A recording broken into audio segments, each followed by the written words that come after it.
Alright, let me talk to you. In this video I will be playing through the entirety of the Stardew Valley Expanded mod. The overall goal of this playthrough is of course to achieve perfection. But I did set goals for the first year just to make sure I can measure my progress at the end of it.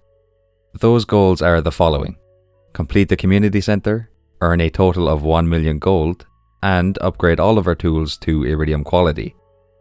These are pretty basic goals, I know, but I'm hoping there will be enough shenanigans and horseplay to keep things interesting and exciting during the first year. Also, in the spirit of keeping things fresh, I will be using a few other mods alongside the expanded mod. First we have the Better Mixed Seeds mod. This mod allows every crop to grow from mixed seeds. So I assume that means we'll be able to get things like ancient fruit, sweet gemberries, and the new seeds added with the Stardew Valley Expanded mod to grow from mixed seeds, which I am pretty excited about. Next we have the Joja Clearance Bin mod. This one is pretty simple. It adds a mystery bin to Joja Mart. We can buy various crops and seeds from this bin every day. Of course, the items being sold in this bin are completely random, so there's no telling what we will get out of it on any given day. Finally, we have the Shop Overhaul mod. This mod adds more items to the various shops in Pelican Town. For example, Robin will sell kegs and preserve jars, and Clint will sell iridium bars and battery packs. I'll make sure to point out the items that have been added to each shop during our playthrough. All of these mods, along with the music used in this video, can be found in the description of this video. So with all of that out of the way, let's jump right in to day 1.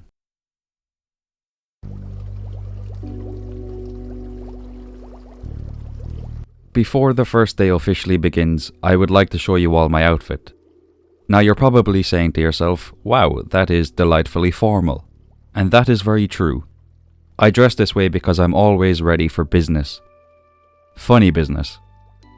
I spend some time clearing out space on the farm for any crops we will be planting today, then I make a chest and put most of the items in our inventory into it. I head to the saloon and buy a coffee, then go and meet Sophia, one of the new Stardew Valley Expanded villagers. I head into the big forest area known as West Cindersap Forest. For the rest of this playthrough, I'll be calling it the Big Forest. I find multiple ancient sword artifacts as well as a forest sword. The forest sword is a great find. It'll help us out quite a bit when we head into the mines. At the top left of the big forest, I find a maple syrup. I do not know who this belongs to, but it's mine now. Finders keepers, you snooze you lose, yada yada yada. I head back to my farm, collect my 15 parsnip seeds and plant them along with all of the mixed seeds we have just before the day ends. I also throw quite a few of the items we collected into the shipping bin. On the morning of day 2, we start the unfortunate process of having to water our crops. I already really want to get sprinklers. I head into town and take a look at the Help Wanted board.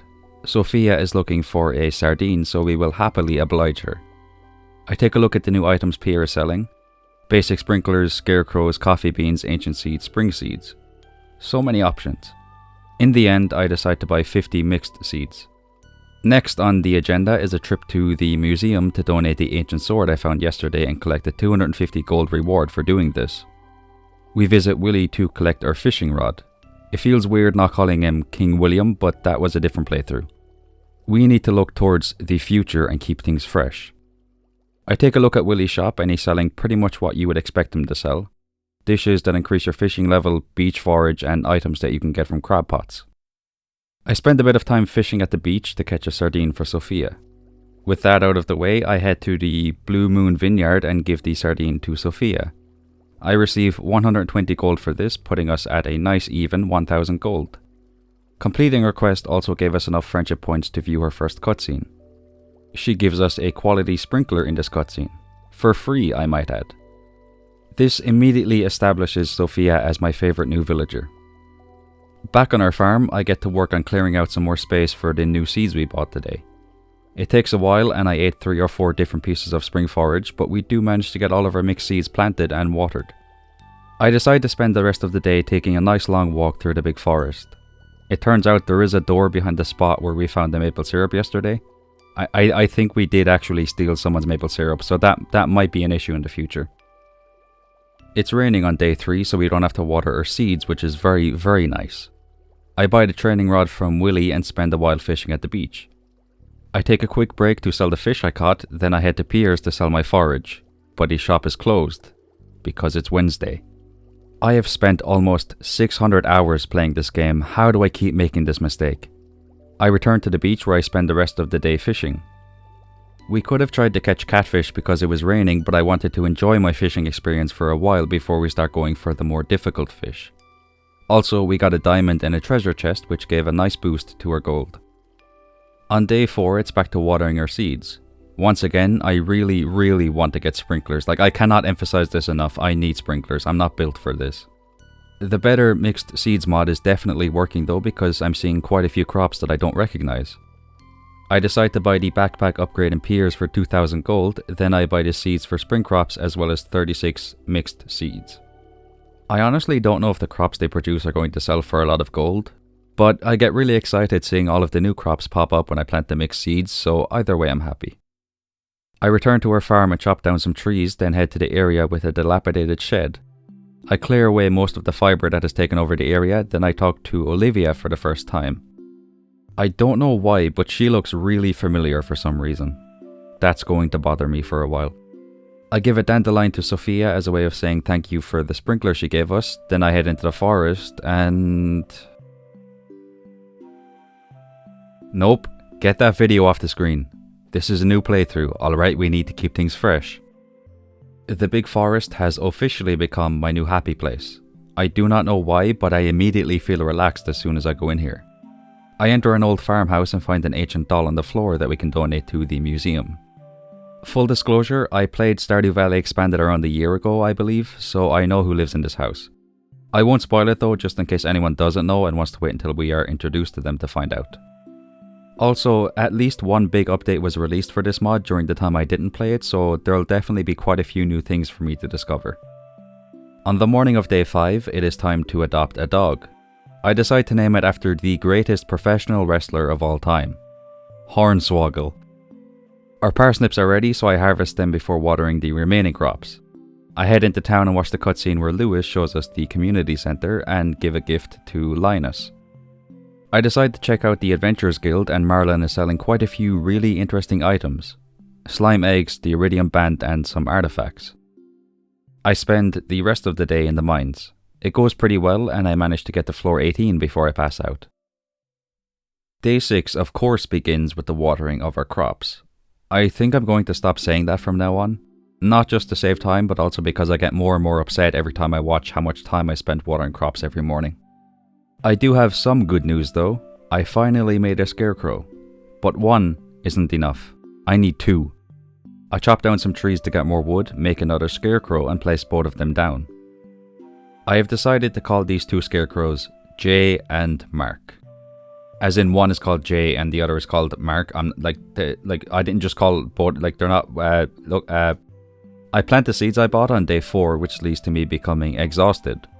I end up eating a field snack and the forage I was saving, which I am not happy about at all. With our crops watered, I head into town and accept a quest to bring 20 copper ore to Clint. I spend the rest of the day in the mines where I make it to floor 19. A piece of kale and a tulip are ready for harvest on day 7. I know this isn't a lot, but it's the little things in life that matter the most.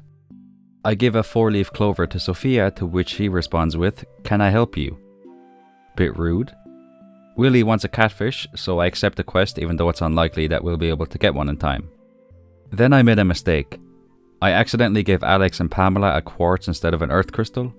They were not very pleased with me. I did sort of make up for this though because I gave an amethyst to Abigail. Clint is next up on our list of gift recipients. I really want to stay on top of our friendships, so I'm going to go out of my way to talk to as many villagers and give as many gifts as I can every single day. I head to the community center and read the scroll. It reminds me of the script for my 100 days videos. Complete mumbo jumbo that eventually somehow makes sense. I spend the rest of the day in the mines where I finally make it past floor 20. I leave the mines just before 2 AM to throw some copper ore into the furnaces I set up there. Some more crops are ready for harvest on day 8, which is always nice to see. I take the items I have for the community center and the museum out of a chest and head to the wizard's tower to learn how to read the scroll in the community center. Then it's off to the community center to donate everything we have, followed by a trip to the museum to do the same thing there. We receive an ancient seed, the recipe for ancient seeds, and 9 cauliflower seeds as rewards. Then it's off to the beach to do a bit of fishing. You may be wondering why I'm still using the training rod on day 8. That is because I accidentally threw my fishing rod into the trash on day 2, so we're stuck with the training rod until Willie's shop opens up tomorrow. It's off to the mines at the end of the day where we managed to reach level 25. I start day 9 by planting our cauliflower seeds and ancient fruit seeds after harvesting the crops that have grown. I throw these crops into the shipping bin, then chop down some trees to clear out some more space. We have been dilly-dallying for too long. Pretty soon we're going to plant even more seeds and really improve our mixed seed empire. I head to Pierre's shop where I talk to Lewis to complete a quest he gave us to defeat 4 slimes and talk to everybody else in the shop. I donate a couple of items to the community center, which includes the final spring forage item we needed to complete the spring forage bundle. I decide to take a leisurely stroll around the big forest for most of the day, collecting all of the forage I come across. There are 2 benefits to doing this. The first is a lot of the villagers like dandelions and daffodils, so they make good presents at the start of the game. The second reason is because I feel a deep and profound sense of belonging when I enter the big forest. It feels like home to me. Back on my farm, I am faced with the consequences of not watering my crops this morning. That consequence being, I cannot tell the difference between the ones I have watered and the ones I have not watered. I make a few torches to brighten up the place, which slightly helps, but lesson learned. Don't wait until nighttime to water your crops. Day 10 is a strawberry harvest day. I mean, I only harvested 5 strawberries, but it's something. I considered not showing this next event, but I think it just proves that the whole scallywag thing isn't a joke, alright? I am a bit lackadaisical at times. Once again, I forgot that Pierre's is closed on Wednesdays. With a heavy heart, I walk all the way back to my farm to throw my crops and forage items into my shipping bin, then I head to Willie's shop and buy the bamboo fishing rod. I do some fishing at the beach, then head up to the mountain lake to catch the fish that you can only catch in spring. I take a quick detour to the river beside Penny's home to catch a bream, then it's back to the mountain lake for the rest of the day. I head to Clint's on day 11 and ask him to upgrade my pickaxe, which locks us out of the mines for 2 days. A cutscene plays where we spend some time with Dusty the dog. The addition of Dusty might be my favourite thing about the Stardew Valley expanded mod so far. I give a gift to Linus, then spend the rest of the day at the mountain lake. I want to make sure we catch all of the fish we can in spring, and this includes the legend fish. So we need to work on increasing our fishing level as much as we can. Day 12 is a rainy day, which is truly a sight for sore eyes. Also, I cannot express just how excited I get every single time our mixed seeds start growing and I see all of the different crops pop up. I head to Evelyn's house and give gifts to the family. At this point I might stop mentioning giving gifts to the villagers, but rest assured, I will not forget about any of them. I pay a visit to Sophia's house to take a look at the items she sells. The aged Blue Moon wine costs 28,000 gold, which means that at some point I'm going to buy 100 bottles of these and drink all of them for no reason. The rest of the day is spent fishing with a focus on catfish, shad and eels. The Egg Festival takes place on day 13. This is the part where a lot of people would buy a ton of strawberry seeds, but we don't follow the meta here. Also, we can't follow the meta because we just don't have enough gold right now, but look, it sounds better if I say I'm not following the meta, you know, it makes it seem like I'm standing out. Okay, look, move on, it's not important. The egg hunt begins and I immediately walk into a chair, then I walk into Olivia and Victor. That was not a good start. I get a bit distracted near the end, but I manage to collect the 9 eggs just in time, which means we have won the egg hunt. For this, we are rewarded with a straw hat. I feel complete when I put on the straw hat. My chakras have truly been unblocked. I really hope I'm pronouncing that word correctly. Day 14 is a big harvest day. 3 of the crops I collected are completely new to me. One of them is called salal berries and gives you 70 energy when you eat it. This will be very handy when we're going through the mines. I head to Pierre's and sell my crops.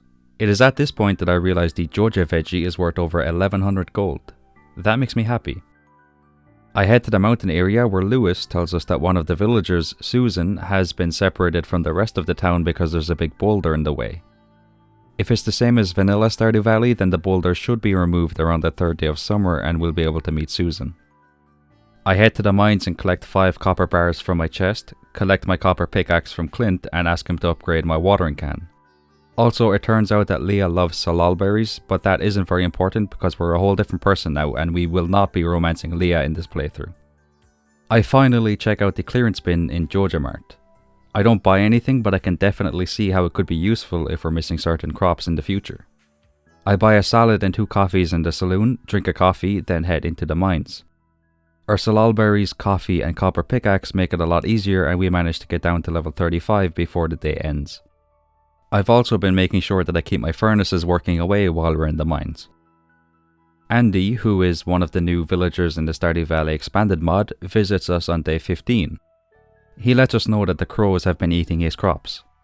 Thank you for the heads up, Andrew.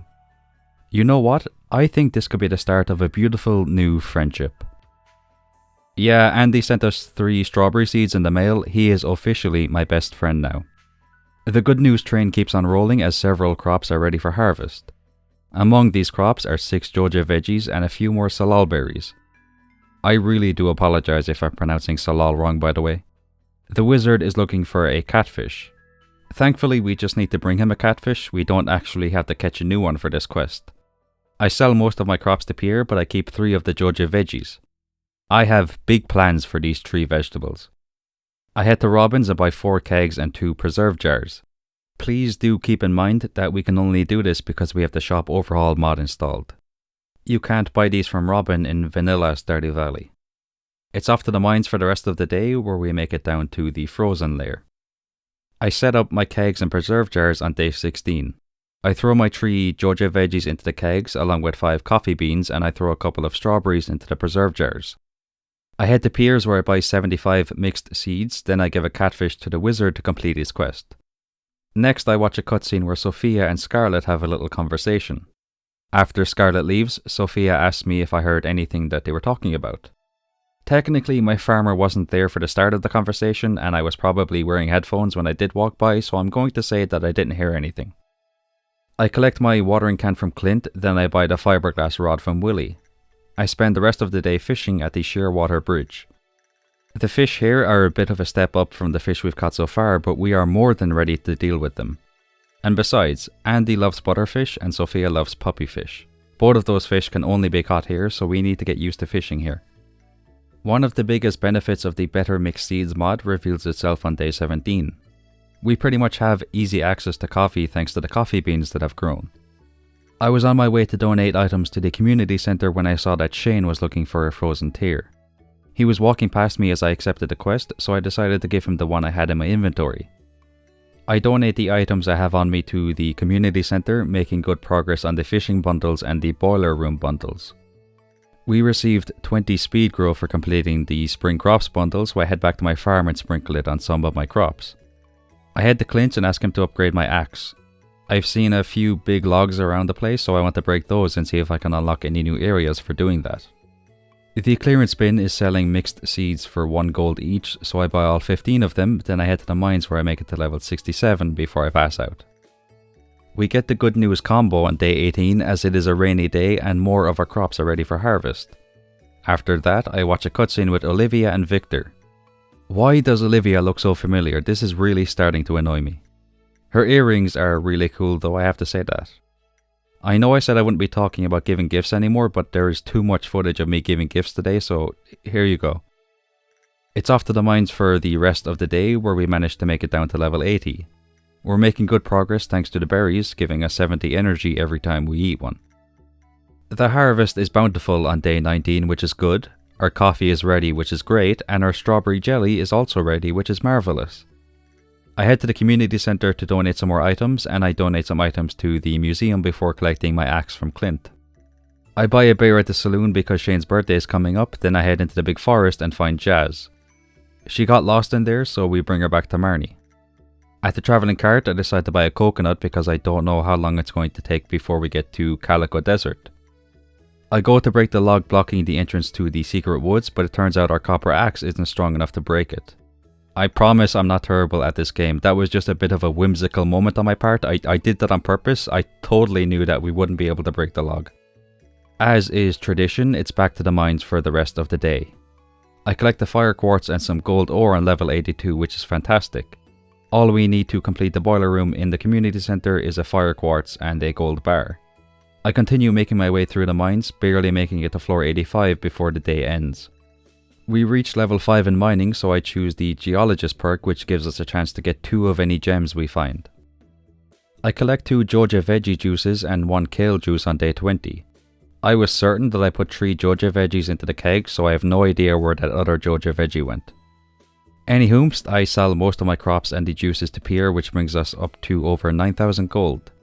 I buy 4 quality sprinklers, give Shane a little present for his birthday, and hit the jackpot with the clearance bin. Strawberry seeds are being sold for 1 gold each, so I buy all 10 of them. I donate a fire quartz and a gold bar to the community center, completing the boiler room. I head to the Adventurers Guild and officially join the Adventurers Guild. That can't be right. Did I make a typo on the script? No, I did not. Okay, Marlin's shop is called the Adventurers Guild, and the group he's part of is also called the Adventurers Guild. Well, if it's not broken, then don't fix it, I suppose. I like that mentality. I collect 5 iron bars from my chest in the mines, crack open some Omni Geodes at Clint's, ask him to upgrade my axe, and donate some items to the museum. Back on the farm, I place the quality sprinklers we bought and plant all of our seeds. I donate a coconut to the community center, then to end the day, I head to the mountain lake to do some fishing. Also, the Junimos repaired the minecart during the night and we reached level 5 in farming. Demetrius visits us on day 21. As always, I decide to go for the fruit bats over the mushrooms. A little bit of a kerfuffle is occurring in Pelican Town as Andy has just been told about new regulations being introduced in the town. These regulations will result in him losing more money than he already is. Everybody in the immediate vicinity is flabbergasted when Andy starts to yell. I do not like watching this. Andy isn't just my neighbour, he's my friend. I will find some way to cheer him up in the future. We watch another cutscene after this. This one features Leah. She has been growing green beans in the community garden. She also kindly gives us one of these, which is very nice of her.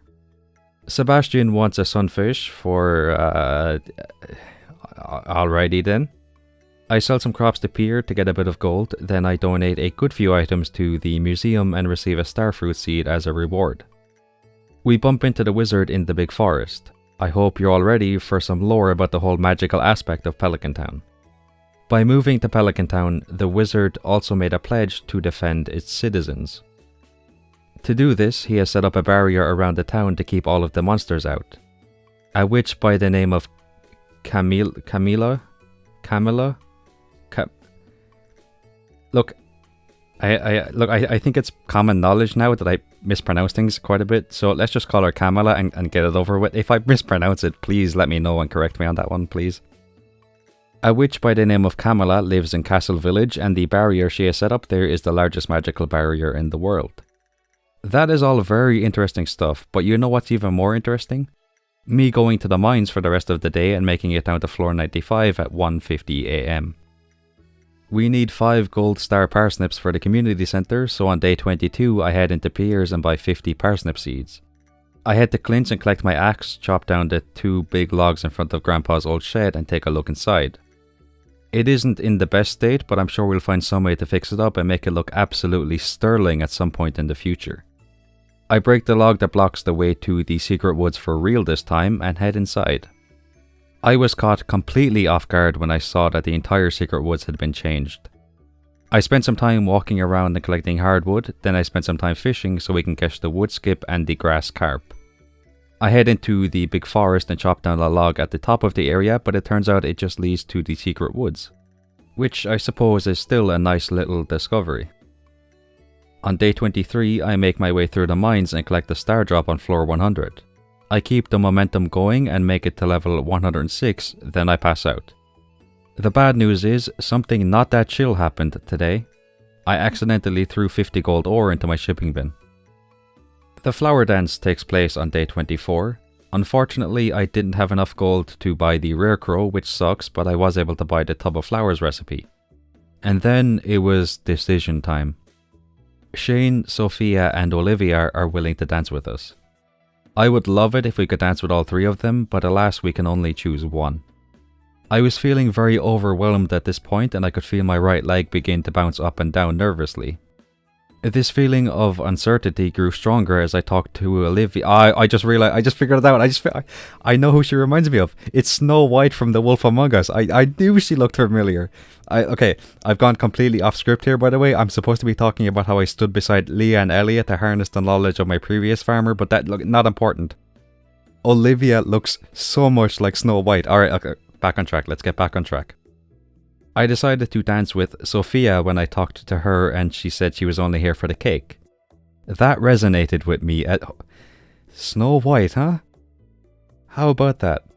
That resonated with me, as there have been many times when I've gone to an event simply to feast upon the complimentary cake they provided. We also reached level 6 in farming, which means we can now start crafting quality sprinklers instead of buying them from Pier. On day 25, I make a beeline for the mines. I spend almost the entire day in there, reaching the bottom floor at around 8:30 PM. A beautiful sight awaits me when I exit the mines, as some fresh gold bars and refined quartz are ready for collection. I craft 9 quality sprinklers and head back to my farm where I place them down.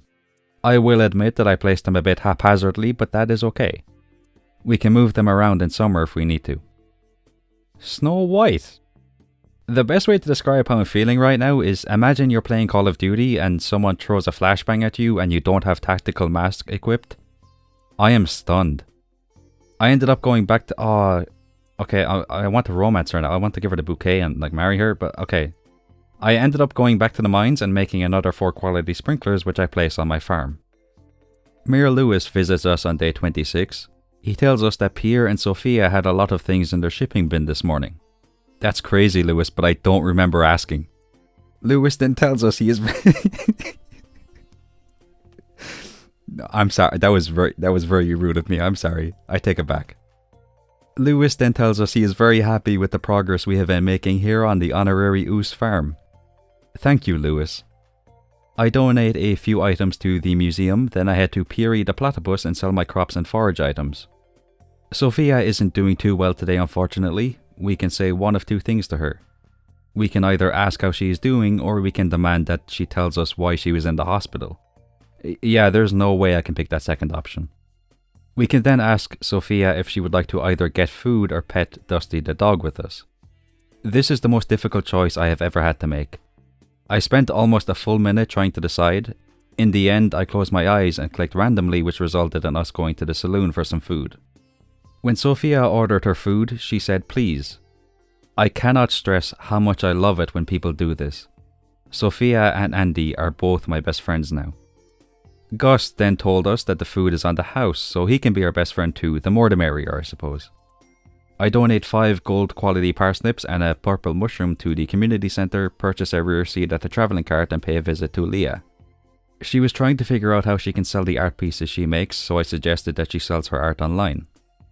Up next is a conversation with Jody, Caroline and Olivia. The conversation turns to the topic of vineyards, and Olivia asks us if we've considered making wine. Well, have I got news for you, Snow White? I'm already making wine. Olivia is very happy to hear this and says she'll talk to Lewis about buying several bottles of the wine we ship. Snow White, I can't get over this. Stardew Valley and The Wolf Among Us are my 2 favourite games. This is so cool. Anyway, I collect some fruit from my bat cave and donate a good few items to the community centre. We get a charcoal kin for completing the construction bundle. That is neat. I decide to spend the rest of the day fishing in the mines.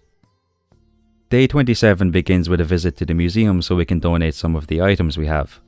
I crack open some geodes in Clint's shop, donate all of them except the fairy stone, crack open the rest of my geodes and donate the final few items we receive. The reason why I kept the fairy stone is because I want to put it in a crystallarium when we get one. As the sun sets on the peaceful town of Pelican, I go for a nice long walk in the big forest. I pass out in the secret woods at 2 AM. We reached level 5 in foraging, so I chose the Gatherer perk, which gives us a chance to receive 2 of any forage items we pick up. Day 28 is the final day of spring, and it is also a big harvest day for us. I am especially interested in seeing how much the Joja berry sells for after the Joja veggies sold for over 1,000 gold each. I head to Piers and sell every crop besides our salal berries, earning around 13,000 gold. It looks like Joja berries sell for around 700 gold each, which is very nice. I decide to buy 5 of each spring crop seed just in case we've made a happy little accident and have forgotten one of them. I head to Willie's and buy a trap bobber and a fish stew, which increases our fishing level by 3. I leave his shop, then I turn around and go right back inside to buy the iridium rod. I forgot you can only equip things like the trap bobber to the iridium rod. I head to the travelling cart and buy a winter root, then I bump into Sophia. She wasn't very happy. I collect Robin's axe, then I head into Sophia's house. I don't want to barge into her bedroom, so instead I knock on her door. That's my way of saying, "Hello, I'm here now." She initially wants us to leave, but then she asks us to stay with her.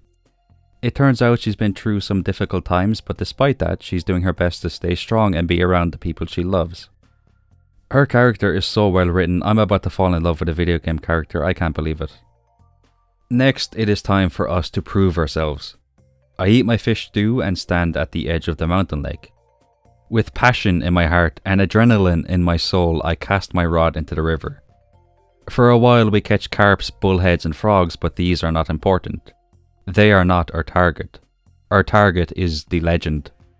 I can feel the fear, the nerves, the doubt all creeping into my body, but I refuse to let them take over. Here I stand, unbroken and unfazed. And then it happens. I hook the legend fish. My hands began to shake as I knew that my toughest battle yet had just begun. That's not a joke, by the way. My hands genuinely started to shake during this. I knew that I couldn't just give 100% here. I have to give 101%.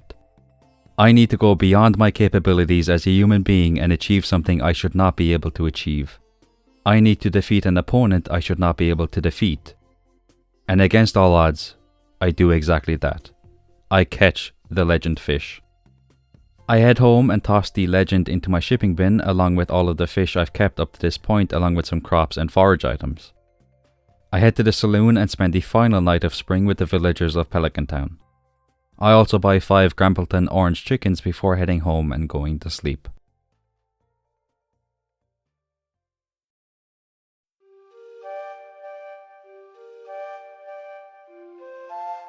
Day 29, the first day of summer. Alright, no messing around, let's get down to business. We took it easy during spring, we eased into this playthrough and we didn't get as much done as we could have. And that is, quite frankly, probably for the better, to be honest. I feel like we would get completely overwhelmed if we went all in from the very start because of how much content there is in Stardew Valley Expanded. Look, the point I'm trying to make is we're just here to have fun. We're here to have a bit of a giggle and have a jolly experience. Anyway, the wizard has a little quest for us. He wants us to defeat a ghost. These help wanted quests are our best friend right now. They're really making sure we don't fall behind on becoming good friends with the villagers. I buy 5 of each summer crop in pears and sell our 1 ancient fruit. Back on our farm, I spent some time clearing out space for the new crops we bought before heading to Robin's and asking her to build a silo on our farm. I buy 4 iridium sprinklers and pears along with 10 sunflower seeds and 100 mixed seeds.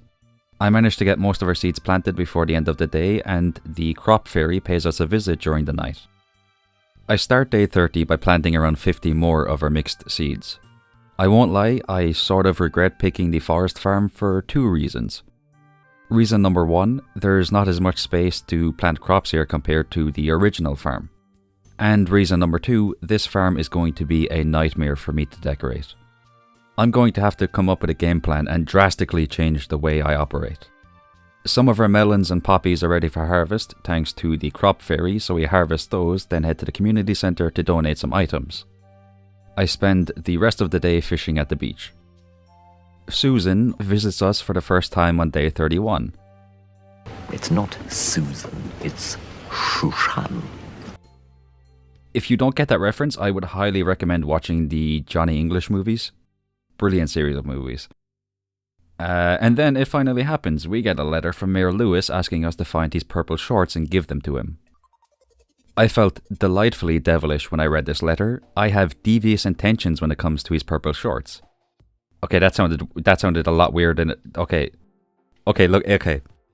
It's not weird. Okay, you'll see what I mean. Okay, let's just move on very quickly. Okay. We take a trip to the big forest to do some foraging, then it's off to Marnie's where we collect Lewis's purple shorts. I very stealthily make my way past Lewis and Marnie. The last thing I want is for them to see that I'm in possession of Lewis's underwear. Lewis has gained the ability to teleport as a cutscene with himself and Morris plays when I leave Marnie's. Morris and Lewis seem to be having a lover's quarrel. I'll be honest, I don't actually know what they were talking about because I was too busy thinking of what I could do with Lewis's shorts. Okay, again, I know how that sounds. I'm probably going to put them on display at some point, alright? That's my big plan. Alright, let's get back. Let's just focus on what we're... It's off to the community center to complete the You know what? I'm leaving all of that in. Alright, this is going to be a learning experience for me. In about 3 months' time, I'll look back on this video, I'll watch it, and I'll say to myself, what was I thinking? Just the entire time, what on earth was I thinking? I'm so glad I'm much better at making videos now. I've learned from my past mistakes. So, there you go. It's off to the community center to complete the exotic foraging and the summer foraging bundles. Robin pays us a visit later in the day and brings us to Grandpa's old shed. It turns out she can repair it. We just have to pay her a visit later on to see what materials she needs to do this. I sell some Joja berries to Pierre on day 32, then it's straight off to Robin's. She tells us that all she needs to repair the shed is 150 hardwood, 600 stone, 50 iron bars and 20 battery packs. Now, getting those items for other people might be difficult, but for us it's going to be light work. Alright, we are professional Stardew Valley athletes here. The rest of day 32 as well as days 33 and 34 are spent collecting iron ore, stone and coal in the mines, collecting hardwood and fishing. We also have fantastic luck at the travelling cart as we buy winter seeds, a periwinkle, honey, red cabbage seeds and a rare seed. On day 35 I do some foraging at the beach and also do some fishing there. I'm trying to make sure we catch all of the fish we can during this first year because, truth be told, the fishing in this game fills me with an immense amount of anxiety. So, I want to catch all of the fish we can as soon as we can. Next, it is community center time. We finish off multiple fishing bundles and the artisan bundle, which is simply exquisite, and we donate some items to the bounty board bundles. Then, because it's raining, I decide to go fishing at the river so we can catch a walleye. We caught shads, we got treasure chests, we caught multiple bream, we caught a pike and green algae. We even took a break from fishing to set up our crab pots that we got from completing a fishing bundle. We then caught even more bream. We did not, however, catch a single walleye, because you cannot catch a walleye during summer. Walleye only show up during fall and winter. Of course, I only realized this at the end of the day, not my proudest moment. We did reach level 8 in farming today though, so you know, take the good with the bad and all that. Even more good news on day 36 as many of our crops are ready, including our ancient fruit and Joja berries. I head to Pierre's where a nice little cutscene plays. All of the farmers in town were there, which was a very nice moment. I sell my crops to Pierre, then visit Robin's and ask her to build a shed on my farm. At this point I would like to emphasize that my farm is very much a work in progress. It looks disgustingly unorganized at the minute, but we will remedy that in the future. I buy 5 acorns, maple seeds and pine cones as well as 20 tree fertilizer, then buy 20 eggplant seeds from the clearance bin at Joja Mart. Clint needs iridium ore and coal from us so he can get rid of the big boulder at the mountain area. Yeah, that's not going to happen anytime soon, I'm sorry Clint. Clint is selling some cool items though. Bars, geodes, battery packs, lightning rods and crystallariums. But we don't buy anything, we don't really need any of that right now. Instead, we head to the mines and collect some iron bars and refined quartz, then we head back to the farm and make 15 lightning rods so we can collect batteries the next time there's a storm. I buy 2 more iridium sprinklers and 46 melon seeds, set up the lightning rods on our farm and plant our new seeds. Gus visits us on day 37 to give us the mini jukebox. This is why Gus is one of my favourite villagers. Aside from being an all-around good person, he also gives us my favourite item in the game. From now on, I'm only going to talk about harvesting crops when we get something new, which happens to be right now. We got a taro root. This is pretty interesting because it means that Ginger Island crops can grow from mixed seeds during summer. So we'll probably get a pineapple at some point during this season. I donate a single item to the museum, then I spend the rest of the day chopping down trees in the big forest. At this point, I'm going to have to get a tattoo on my hand that says Pierre's is closed on Wednesdays.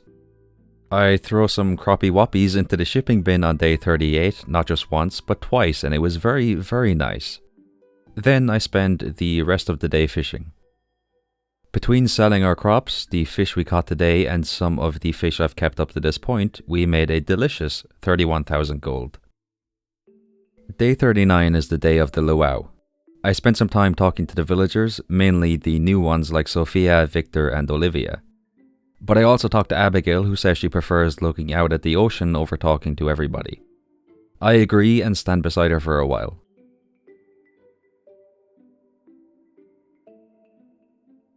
I throw a gold quality sturgeon into the soup, which gets the best reaction from the governor. This also earns us 120 friendship points with the villagers. Mother sends us a lovely pink cake on day 40, which was very nice of her. I give it to Olivia, who... hold on. What did Olivia just say? I might have to marry Olivia just for saying the word exquisite. Maybe. I'm either going to marry her or Sophia. Or Sebastian. Or Maru. Or Abigail or Victor. I don't know. I'm probably going to fall in love with any new villagers we meet in the future too, so we'll just see what happens. I sell some crops to Pierre, then visit Sophia, who is tending to the casks in her cellar. She says her parents made them, but then she gets upset. We head upstairs where Sophia tells us that on the 4th day of fall, her parents were involved in a car accident. Gus and Lewis had tears in their eyes as they knocked on the door of Sophia's home and told her the news. Listen, I'm a very cynical person, as you all know, which is why I was very surprised when I got a bit choked up during this cutscene. Sophia asks us to help her decorate her parents' room tomorrow, which we immediately agree to. I buy 15 fall seeds, 5 kale and 2 bok choys in Joja Mart. Then it's off to Pierre's to buy 6 iridium sprinklers, 100 melon seeds, a seed maker and 25 mixed seeds. I have been talking about this day for way too long already, so it's time for a quickfire round. I head to Robin's and ask her to build a coop, ask Clint to upgrade my pickaxe, buy a nautilus shell from the travelling cart, feel extremely disappointed when Marnie isn't home, and plant all of the seeds we bought today. Day 41 is a rainy day, which is good because the storm will cause our lightning rods to produce battery packs. But it's bad because the mini jukebox doesn't work in the rain. For the next couple of weeks, I will be putting around half of the ancient fruit and Joja berries we harvest into the seed maker. The goal is to get as many of those seeds as we can to put them into our greenhouse when we unlock it. Next, it's off to Sophia's to help her decorate her parents' room. She says she's going to send us something really special in the mail tomorrow to thank us for helping her. I really, really hope it's a Ferrari.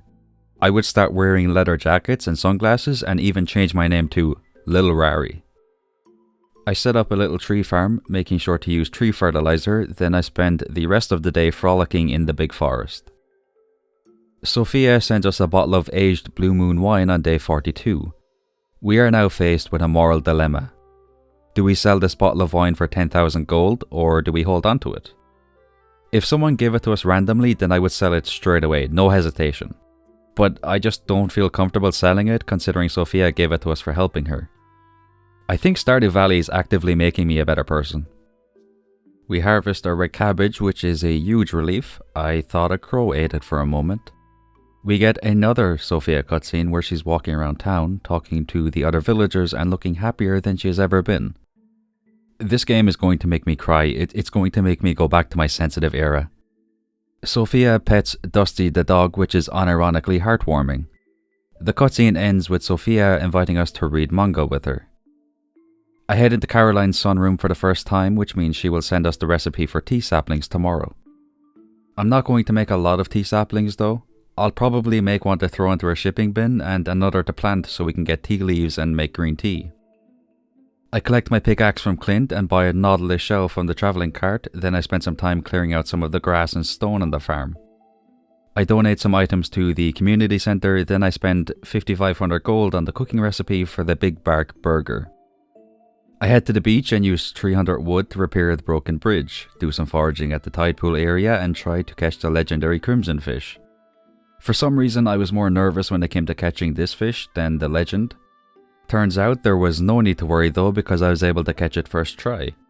We also reached level 9 in farming so we can start making iridium sprinklers if we can get our hands on some iridium bars. Caroline sends us the recipe for tea saplings on day 43, which is a marvellous way to start the day. We sell our crops to Pier, and at the risk of sounding like a broken record, I don't think I'll mention selling crops to Pier anymore. I donate a blueberry to the community centre, completing the summer crops bundle. Then we visit Maru, who is having trouble with a project she is working on. She wants our help solving 2 equations. The first question was very easy to figure out.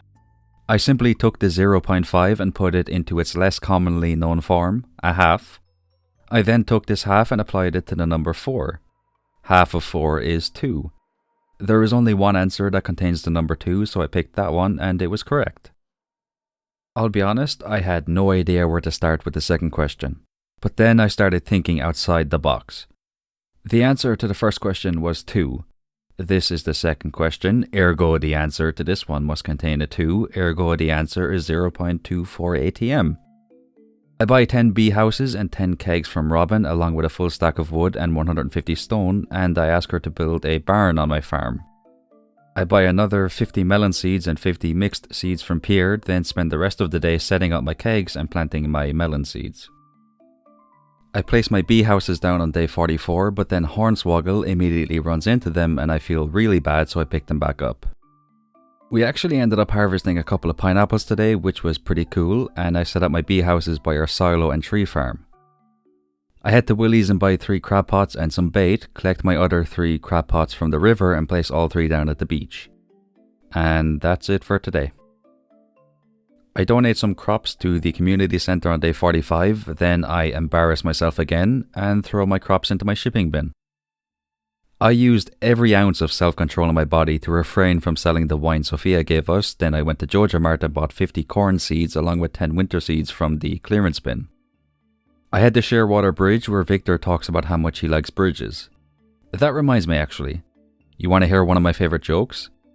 Alright, a construction worker was asked by his manager to build a suspension bridge. The worker agrees and spends around a week working on it. He finishes building it and he shows it to his manager.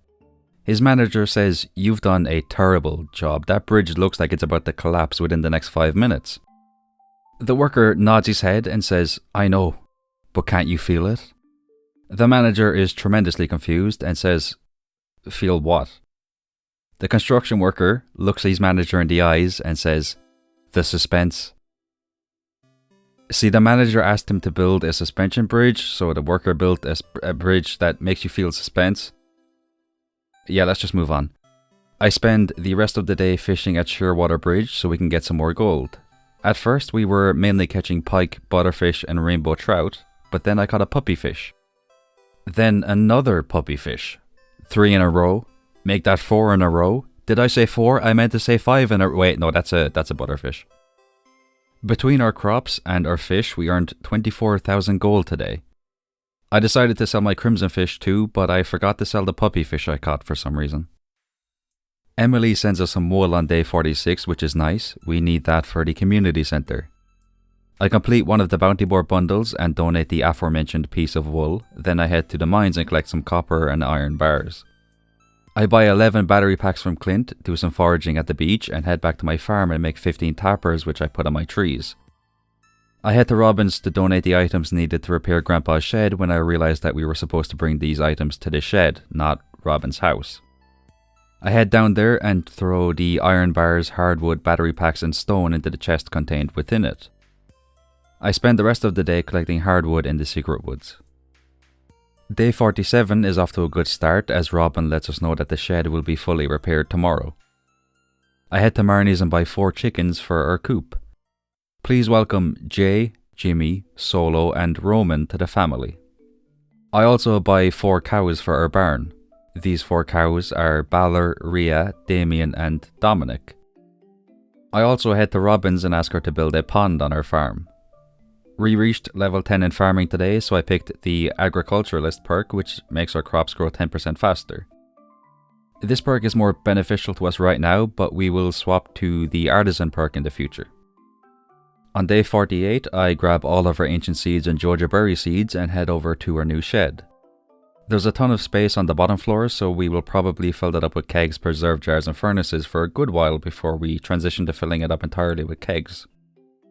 I buy 3 iridium sprinklers from Pier, then head back to my farm and grab our eggplant, fall and winter seeds as well as an iridium sprinkler that wasn't being used and head to the greenhouse in the top floor of our shed. I spend the rest of the day planting all of the seeds I brought with me. The Joja berry seeds are a bit tricky to work with because we can't walk through them. So we planted them on the inner section and planted our other seeds around them. I start day 49 by throwing a puppy fish into our pond, then I ask Robin to upgrade the shed on our farm. The rest of day 49 along with days 50 and 51 are spent going through the mines. We primarily focus on collecting iron and coal. I also get started on turning our upgraded shed into a storage area at the end of day 51. We had a nice little sale on that same day too, as we made around 13,000 gold from the items we shipped. On day 52, it's back to chopping down trees for a while, then we make our way to Robin's to put our coop and barn next to each other. I buy 25 chests for our storage area, chop down more trees in the backwoods, and spend the rest of the day working on the storage area. I know this was a short day, but the quicker we get organised, the better. And I hate having random chests filled with random items, so this really helped to soothe my soul. On day 53, I am regretting not buying more melon seeds because they're a big reason why we earned so much gold when we sold our crops to Pier. I head to the community centre and buy all of the bundles in the vault room, which means we'll be able to start going to the desert tomorrow. I head to the Adventurers Guild and buy the lava katana for 25,000 gold. Was this worth it? I don't know. Probably not, but the lava katana is a lot better than our obsidian edge sword. I collect my iron bars from the mines and buy some coal from Clint. I use these iron bars and coal to make a total of 255 explosive ammo. I head to our greenhouse in Grandpa's shed to harvest the eggplants that have grown, and the Junomas repair the bus during the night. We're off to the desert on day 54. I do some foraging, exchange 6 Omni Geodes for 2 desert warp totems, and head into the Skull Caverns. Our main goal today is to make it past level 25. Doing so results in Mr. Blue sending you 10,000 gold in the mail, which we really need right now. We do pretty well with our slingshot and explosive ammo. Level 18 was pretty scary because of how many Pepper Rexes there were, but we did get 2 dinosaur eggs from them. I'm still getting used to using the slingshot, but we're getting there, we're not doing too bad. I managed to make it down to level 53 just before we pass out. The first thing I do on day 55 is use the money we got from selling our crops to buy the second backpack upgrade. This was long overdue. I have no idea why I didn't buy it sooner. Our melon wine is ready, and after harvesting the rest of our crops, I head to Clint's and ask him to upgrade our pickaxe. Next on the agenda is another trip to Pier's where I make a neat little discovery. The monster fruit sells for around 1600 gold each. That is the most expensive crop we have sold so far. I head to Robin's and ask her to build a second shed on our farm, then I watch a cutscene featuring Olivia. She talks to us about wine and music. I love music. I have no opinion on wine, so overall I enjoy this conversation. Mr. Blue sends us 10,000 gold on day 56, which I am very grateful for. I harvest the fall and winter forage that has grown in our greenhouse, then I head to the community centre to complete the quality crops bundle and the fall foraging bundle. Also, the last item we need for the winter foraging bundle is the winter crocus, but the desert trader has winter seeds in stock on Saturdays, so we'll get those as soon as we can. I donate a good few items to the museum and collect the Dwarvish translation guide and 9 pumpkin seeds from the rewards available to us.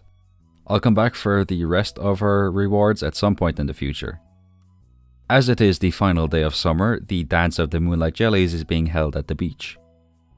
We skedaddle straight there as the sun sets and spend some time talking to the usual suspects. I really wish there was a way to have the beach look like this every night. It is very peaceful here. As the jellyfish approach the beach, I can't help but feel that the crab pots I left here are slightly ruining the vibes, but that's okay. Nothing, and I mean nothing, can ruin this festival for me.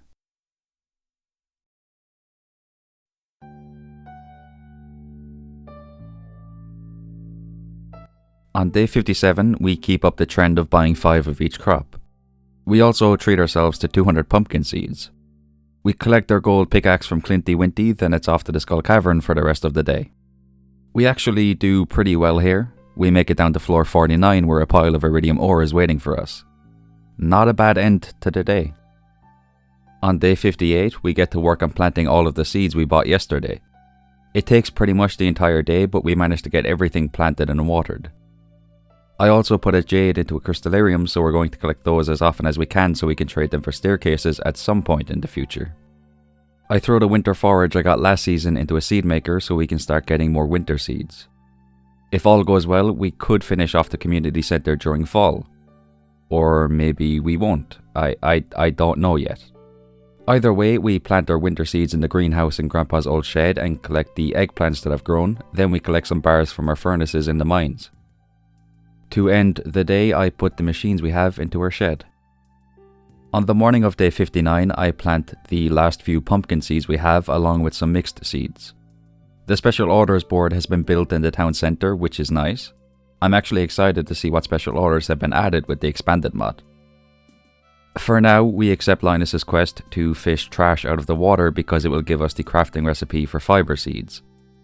I throw my tools into a chest outside the museum before cracking open all of our geodes and clints. We managed to get a prismatic shard out of our last Omni geode, which is simply exquisite. I donate all of the minerals and artifacts we have to the museum except the prismatic shard, of course.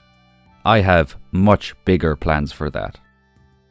I plant my 2 rare seeds in the greenhouse, throw our remaining minerals into the shipping bin and use the desert warp totem to get to Calico Desert. I do a bit of foraging before exchanging our prismatic shard for the galaxy sword, but I'm not done yet. I buy some beet seeds from Sandy and plant them in our greenhouse too. This may seem like a bit of an odd maneuver, but it will make sense very soon. Gunther visits us on day 60 and thanks us for donating so many items to the museum. This is normally the cutscene where we receive the key to the sewers, but that doesn't happen here. We watch another cutscene after this where we see Marilyn entering the sewers. So I'm assuming this means we get the key to the sewers from Marilyn instead of Gunther. Next it's off to Robin's to buy some wood and stone and to ask her to upgrade our barn. Today is truly the most social day we've had so far as we see yet another cutscene with Marilyn. He congratulates us on obtaining the galaxy sword. We can now buy the other galaxy weapons from him.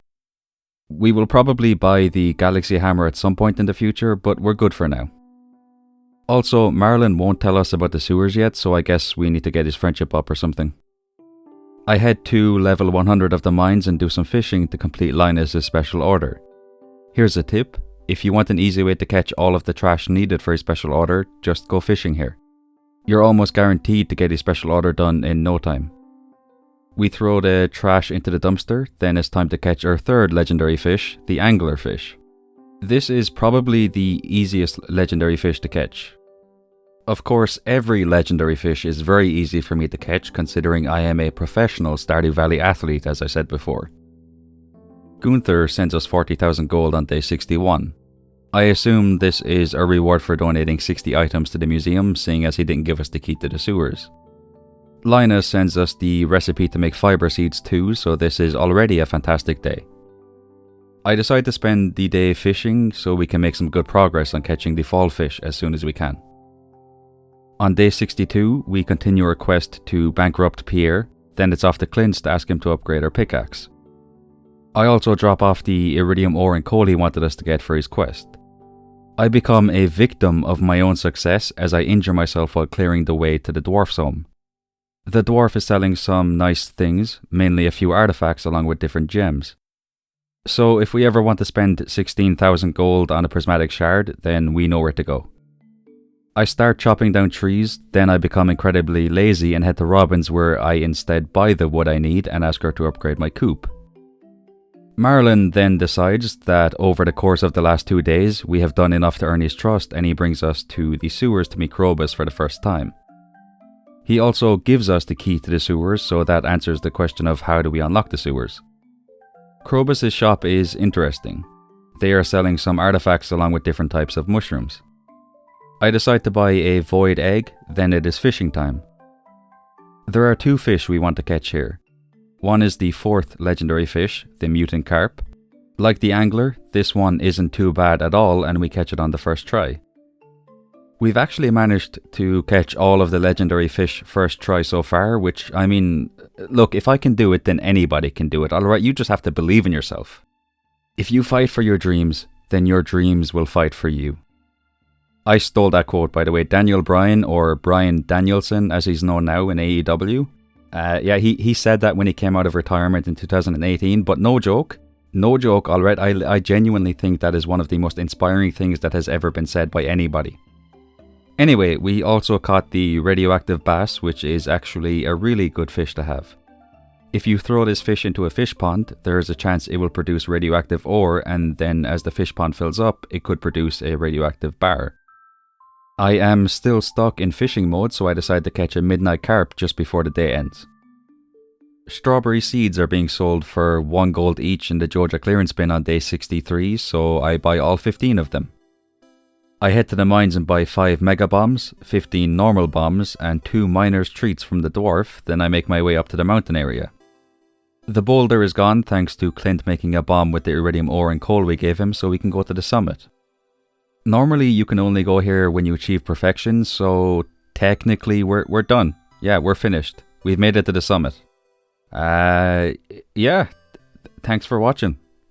Have a good... Okay, no, we're not. We still have plenty to do. I'm just having a bit of a giggle. I'm sorry. Let's move on to the next day. Our best friend Pierre sends us over 4,000 gold on day 64 as a thank you for us buying things from him. I throw a dinosaur egg into the incubator in our coop, then I throw a battery pack into the box in the tunnel. After that, I harvest our beets and our winter forage that have grown in the greenhouse. I collect my iridium pickaxe from Clint and ask Robin to build another pond on our farm. I throw a rainbow shell into the box at the old train station, I think is what it is. Accept a special order from Robin to collect 80 hardwood and put 10 beets into the fridge in Lewis's house. I then use a desert warp totem to get to the desert, of course. I put a solar essence into the mouth of the old skeleton thingy to complete Mr. Blue's quest. This means we can now enter his casino in the back of Sandy's shop. Day 65 is spent entirely in the Skull Cavern. First we use a warp totem to get to the desert as soon as we can. Then we make our way through the mines with unparalleled levels of pure, unadulterated, ruthless aggression. This ends up paying off as we make it to level 104 at around 1 AM. This was also a really nice floor with a good bit of iridium and gold ore to end the day with. Day 66 starts in a wonderful way as our ancient fruit and Jojo berry wine is ready for collection. I throw a radioactive bass into our fish pond, ask Clint to upgrade our watering can, and spend the rest of the day chopping down trees. I begin day 67 by purchasing 200 pumpkin seeds. Then it's off to Robin's to ask her to upgrade our coop. Next on the agenda is a trip to Marnie's to buy some more animals for our farm. Please welcome Kofi, Xavier, and E, the ducks, to the family. I visit the casino for the first time and buy 300 coins. I then lose all of my coins, so I have to buy 300 more. We almost lost these ones too, but we managed to get 3 parsnips, which rewarded us with 500. We got a couple hundred more, then we had some really good luck and got 8,000. We were sort of stuck in limbo for a while in the sense that we would lose a couple hundred, then win around 1,000, then lose some more. And then it happened. We received 250,000 for getting 3 star drops. I use my coins to buy 500 hardwood fences, 105 farm warp totems, a rare crow, a top hat, a new bed, and a statue of treasure. I do not know what this statue does, but it looks pretty neat. I return to our farm and place our scarecrow and put the hat on it. I spend the rest of the day clearing out debris on our farm. I finally buy the bouquet on day 68, but I have no idea who to give it to. I head to Clint's and pick up our watering can, and that's it for today. Our pumpkins are ready on day 69, which makes this a sensational day already. I drop 80 hardwood off at Robin's house and use our newfound fortune to fund the upgrading of our barn. I also buy 20 kegs and 20 preserve jars. I plant another 200 pumpkin seeds on our farm and put some pumpkins into the kegs in our shed.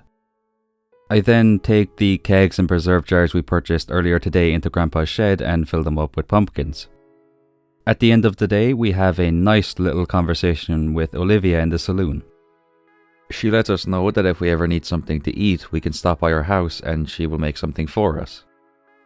We order the Red Moon drink, which also ends up being Olivia's favourite drink. I kinda want to give the bouquet to Olivia, but at the same time I kinda want to give it to Sophia and Victor and Shane and Maru and Abigail and probably like 3 more NPCs we'll meet in the future. So I think I'm going to hold off on giving it to someone for now. On day 70 I make quite the discovery. The statue of treasure we bought from the casino produces an artifact trove every day. I like that. Olivia sends us 5 bottles of wine in the mail. I like that too. We also harvest a monster mushroom. I do not know exactly what this is, but it looks like something out of Super Mario, so it's cool, I guess. I harvest the Joja berries that have finally grown in the greenhouse and sell everything to Pierre, earning us 27 million gold. No, I'm just kidding. We got like 50,000 gold. I don't know why that wasn't even funny. I'm gonna move on. I donate some items to the community center, fully completing the remaining fishing bundles. I also donate a crocus to finish off the final bundle in the crafts room along with the fall crops bundle. This means all we have left is the animal bundle and the bounty board bundles. I buy 20 fiber seeds and an apple tree sapling in the clearance bin at Georgia Mart and head to Marnie's to buy some rabbits. I am delighted to announce that John, Wheeler, Claudio and Brian have been added to our coop. As well as this, Bray, Luke, Braun and Eric the goats have been added to our barn. I buy 10 cheese presses and 10 mayonnaise machines as well as 2 big eggs, a duck egg and a large milk. Looking back on this, the eggs and milk were a waste of money because I had all of those things ready to collect in my coop and barn, but it is what it is. I buy an artichoke and a rare crow at the travelling cart, and then I accidentally place our apple tree sapling in our greenhouse. It's not really a big deal, but it's very clearly out of place. So as soon as we harvest the apple we need from it, we're going to get rid of it. It's messing with my vibrations. Something peculiar is occurring at the fountain. Caroline simply sighs and says, "Pierre," when I talk to her. Pierre then says, "Not now, Farmer Bright Pisces." I do not know what is going on. Perhaps they are having a lover's quarrel, much like the one that occurred between Lewis and Morris some time ago. Regardless of the reason, I don't really care, mainly because Pierre speaking to me in that tone really hurt me. So I have decided to put him on my list of enemies. I donate some items to the community center, fully completing the animal bundle and unlocking the greenhouse on our farm. I head to Robin's on day 71 to move some of her buildings around and ask her to build the 3rd pond on our farm. I'll probably throw a sturgeon into this pond because the roe it produces can be put into a preserve jar to make caviar. I also buy all of the crafting recipes she has for sale just to get that out of the way. The Stardew Valley Fair takes place on day 72. I set up my Grange display and talk to the villagers. Just in case you're wondering, I do have the seasonal outfits mod installed for both Vanilla Stardew and Stardew Valley Expanded. I will have both of these mods linked in the description, so if you're interested, you can find them there. Haley tells us about the fortune teller and says that the fortune teller told her something interesting. She does not say what that something interesting is, though. That is very annoying. We end up coming first in the Grange display competition, earning 1,000 tokens. I decide to talk to the fortune teller myself. She sees a vision of Demetrius's birthday. He thought everybody forgot about it, but then we showed up with a nice gift. "Don't worry, Demetrius, I've got your back." Next, she tells us that it seems I will be leaving more than a few heartbroken. This one hurt. That is not my intention, I just can't decide who to marry, so I don't know what to do. Okay, I might just not marry anybody. Well, actually, I have to marry someone because one of the star drops you get is given to you after you marry someone and get them to 12.5 hearts. So we kind of let's just move on, alright? Her final vision is something dreadful bearing down on us, but we are more than ready to face it. I've gotten this one every time I've talked to the fortune teller, so that's not very interesting anymore. I play the slingshot game and earn 210 star tokens. Then I bet all of my star tokens on orange. The wheel lands on green and I lose all of them. I played the fishing minigame and earn a lovely 420 star tokens. Then I play it again and earn another 564 star tokens. I decide to bet all of these tokens on green and we win, which doubles our tokens.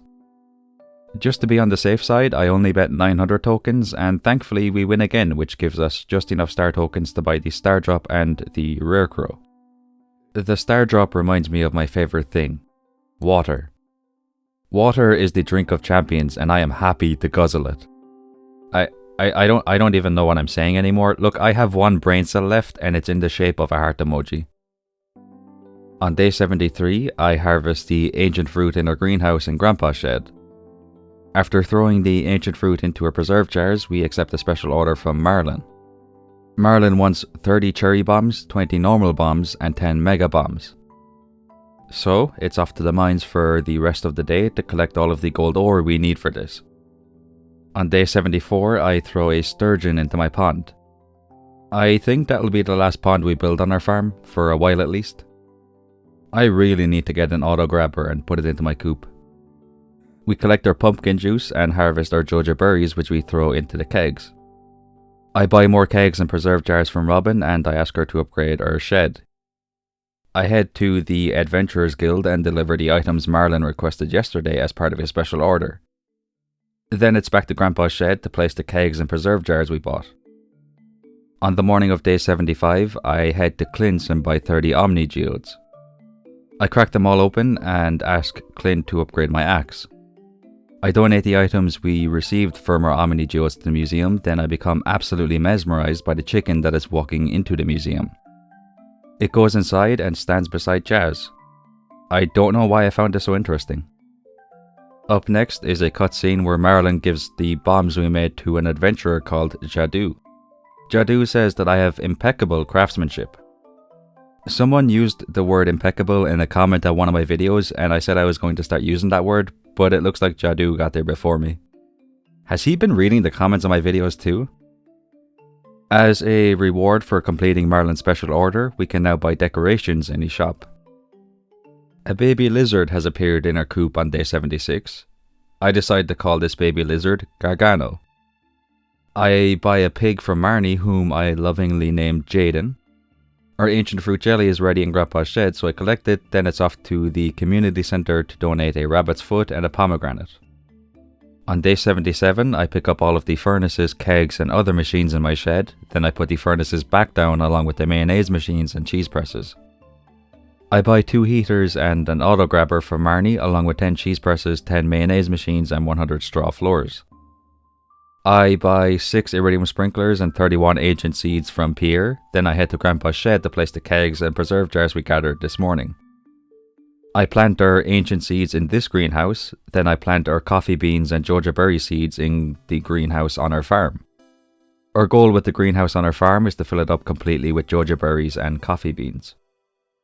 The wizard has a special order for us on day 78. He would like some prismatic jelly. We accept his special order, collect our gold axe from Clint, and donate a duck feather and a sea urchin to the community centre. I head to the mines to see if we can find a prismatic slime. I was fully expecting this to take multiple days. So you can imagine my surprise when we managed to find a prismatic slime in a relatively short amount of time. I head to the quarry and break a few rocks, not sure why I decided to mention that, then I head to the wizard's tower to bring him the prismatic jelly. On day 79, I am reminded of how much I used to enjoy collecting cheese and mayonnaise from the machines. It is very relaxing to me for some reason. Our joja berries are ready for harvest, so I collect them all and throw most of them into the seed makers. I do this until we have 68 joja berry seeds. Pierre was definitely horrified when he saw us walking into his shop, knowing he was about to hand out thousands of gold for items he probably won't be able to sell. I decide to buy 75 ancient seeds before heading to our greenhouse and planting our joja berry seeds. Day 80 is a pumpkin harvest day. As well as this, a sweet gem berry has grown on the other side of our farm. I harvest the ancient fruit and 2 sweet gem berries from our greenhouse, plant some of the ancient seeds we bought yesterday, and genuinely consider buying a joja membership. I am sick and tired of dealing with Pierre's being closed on Wednesday. Granted, if we just complete the community centre, his shop won't be closed on Wednesdays anymore, but I'm just very frustrated, alright? I ask Robin to upgrade my house because I am in tremendous need of a pick-me-up. I head to Clint's to crack open some artifact troves, and we don't get much, but we do get a golden pumpkin, which is cool. I donate one item to the museum, then I give a sweet gem berry to the old Master Cannoli statue and receive a star drop in return. Linus sends us a Mackie roll on day 81, which was very kind of him as we need this for the community centre. Next we buy 3 more pigs for our barn. Cyrus, Alexis and the Chaz will hopefully feel right at home on our farm. I buy 10 cheese presses, mayonnaise machines and looms along with an auto grabber, then I head into the sewers and buy a star drop from Krobus. I head to Clint's and buy 30 Omni Geodes and ask him to upgrade our watering can before heading to the community centre to donate the Mackie roll that Linus gave us this morning. I buy the triple shot espresso recipe and collect our pickled corn and Georgia berry wine to finish off the day. I decide to take off my hat on day 82 and start showing off my incredible head of hair. However, this action took a lot out of me, so I decided to be very lazy and spend the entire day foraging in the big forest. Our house has been upgraded on day 83, so now that we have access to the kitchen, I make a fried egg for the community centre. However, something not that chill has happened. Our void egg is ready to hatch, but our coop is full, which means we need to build another coop on our farm just for this void chicken. So I head to Robin's and ask her to build a brand new coop for this chicken. I wanted to go into town, but the Spirits Eve festival was being set up. I put some more kegs and preserve jars into Grandpa's shed and fill them up with Georgia berries, then I head to the casino. It turns out I can buy the Statue of Treasure again, which makes me think you can buy 1 statue each day. So we'll definitely be coming back here at least a couple of times every week. The artifact troves we get from them will really help us with the museum collection. I buy the Rare Crow and the Jack-o'-lantern recipe at the festival, and I talk to the villagers. Sophia says she went into the maze but she gave up and left because she was hungry. It is taking every single bit of self-control I have to not give that woman the bouquet. I make my way through the maze, collecting the golden pumpkin at the end. It was actually more difficult to make my way back out of the maze than it was to complete it and get the pumpkin. Day 84 is the final day of fall. I head to Marnie's where I get outsmarted by a chicken who successfully blocks me from talking to Marnie for a solid 30 seconds. I decide to buy a truffle before heading to the casino to buy another Statue of Treasure. It's off to Clint's where I collect my watering can and buy 30 more Omni Geodes. I'm not entirely sure what I'll do with these. Either I'll have Clint crack them all open for the last 3 minerals I need, or I'll eat them. I donate the truffle to the community centre, which means all we need now is 3 apples. I run into Marlin in the mountain area, who invites us to join the next meeting himself and the wizard will have. They will be talking about the new members of the Adventurers Guild. I immediately say yes. I want to know more about the Adventurers Guild and the wizard and Marlin. Give me all of the lore, please. We visit Abigail at the end of the day, who shows us her spirit board, aka her Ouija board. The board spells out I heart bright, but before I can finish the sentence, Abigail knocks the board to the floor. Just in case anybody has forgotten, my farmer's name is Bright Pisces. So the board is saying that Abigail likes our farmer. I do not know why. I have negative riz. Being seen with me is a detriment to your public image. I actively decrease the value of anybody I spend time with. That's it. Fall is over. I don't know why I decided to roast myself for the end of the season. Let's just move on. I will see you all in winter.